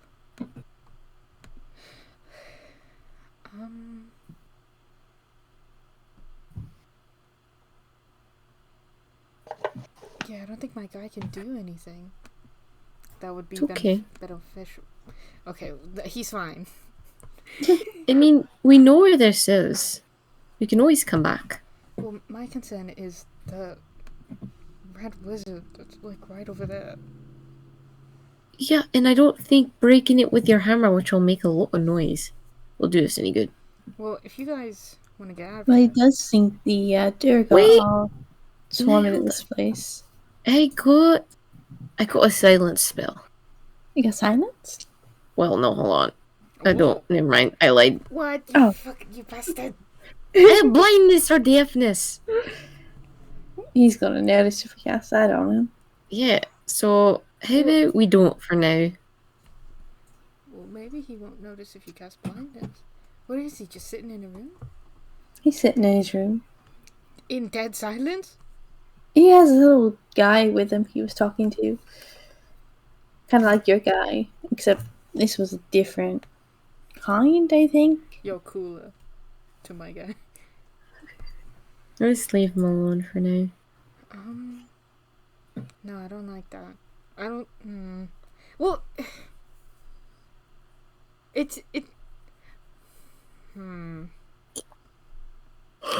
How about this? I can throw one of my town bag of tricks guys out, give him the hammer, say, wait about 5 minutes, and then go to town, start breaking shit. Okay. Okay. I pull up my town bag, throw down one of my fuzzy balls. Let me see what creature. Go ahead and roll for it. Please, somebody with thumbs. 8! A tiger. Fuck, no thumbs. He has a mouth. Yeah, but what's he gonna do with stone? I'll try again. I have 3 more chances. I have an ape and a baboon. An ape! Got it! Okay, so I have there's a tiger just hanging out with me now. Oh. And an ape. I go to the ape. I go, hello. Pull out my stone hammer, give it to him. And I go, alright. In about 5 minutes. We're gonna leave. 5 minutes, you start breaking, and I point at the discs. Smash those. And then, when it's destroyed in little bits, come back to me. I'll be up there. Okay? I don't know how smart my ape is. I don't know if that was a lot of information for it. That is a lot of information for it. Okay. Then I'll give it to him. Can monkeys tell time? Ape. He's an ape, first of all. Can you tell time to my ape? It just looks at the hammer and seems to be like looking it over, and then it looks at the disc, and then it just like points at it. It's like, I nod rapidly. He's gonna start breaking it, it now. swings back to. Run, Yeah, run, run, run, run, that's right. Get out of here, get out of here! Oh, are we running? Okay. It. Well, it stopped the second you're like, no. Okay. Do you... oh, fuck. How do you explain time to a simple creature? I think time is a very weird concept. Okay. I say we get to the end of the hole. You look at him. You give thumbs up, and we go on. Okay, I'm gonna leave the tiger with him to protect him in case that wizard shows up and is like, "Rah!" Does the tiger know to protect him? Tiger, protect. I point at the ape. It nods. Okay, There you go. I point at the ape and go, smash, wait. And then can we get to like the end of the hallway and stuff? As you say, smash is just like immediately winds up, and you're like, wait, and it's like, ooh. Before we go, Electra, Yeah. do you want to grab the chest? Yeah, I'll grab the chest. As you all proceed out into the hallway, fuck. To begin gathering your various things, you see a familiar figure of the Red Wizard of Thay, Oh no. in the hallway, entering down into the chamber, as he's like, I'm surprised the basilisk was. Blindness! And that is where we're going to end tonight's session. Oh my god. Oh my god. This is probably fine, guys. Maybe he's nice now. By I the don't way, I have any will spells. give you all a level up. Your spell. I will say this: your spell slots, unless you are Electra and got a short rest, will stay as they are. That's fine. But you all have earned a level up. What do it now? No, please don't do it now. Please get rest, Nyla. Please, for the love of God. No, because I'm gonna I will- forget. I will remind everyone first thing tomorrow. Okay. Sounds good. Thank Well, you. it's actually all ready to... No, just kidding. Just Yeah, it is. joking. Also, I was wrong. I do have 3 Eldritch Invocations already. I just didn't Oh, switch what's mine your third one? out. Eldritch Smite, Oh yeah. Smite the wicked. which is hard as Which fuck. is. Right. I'm gonna head out. Okay. I'll catch you guys later. Thank you for Good the night. session. Bye. Have a good Oh, my night. pleasure. Yeah, This was very super fun. fun Bye. session. Ah! Oh, let me stop the recording.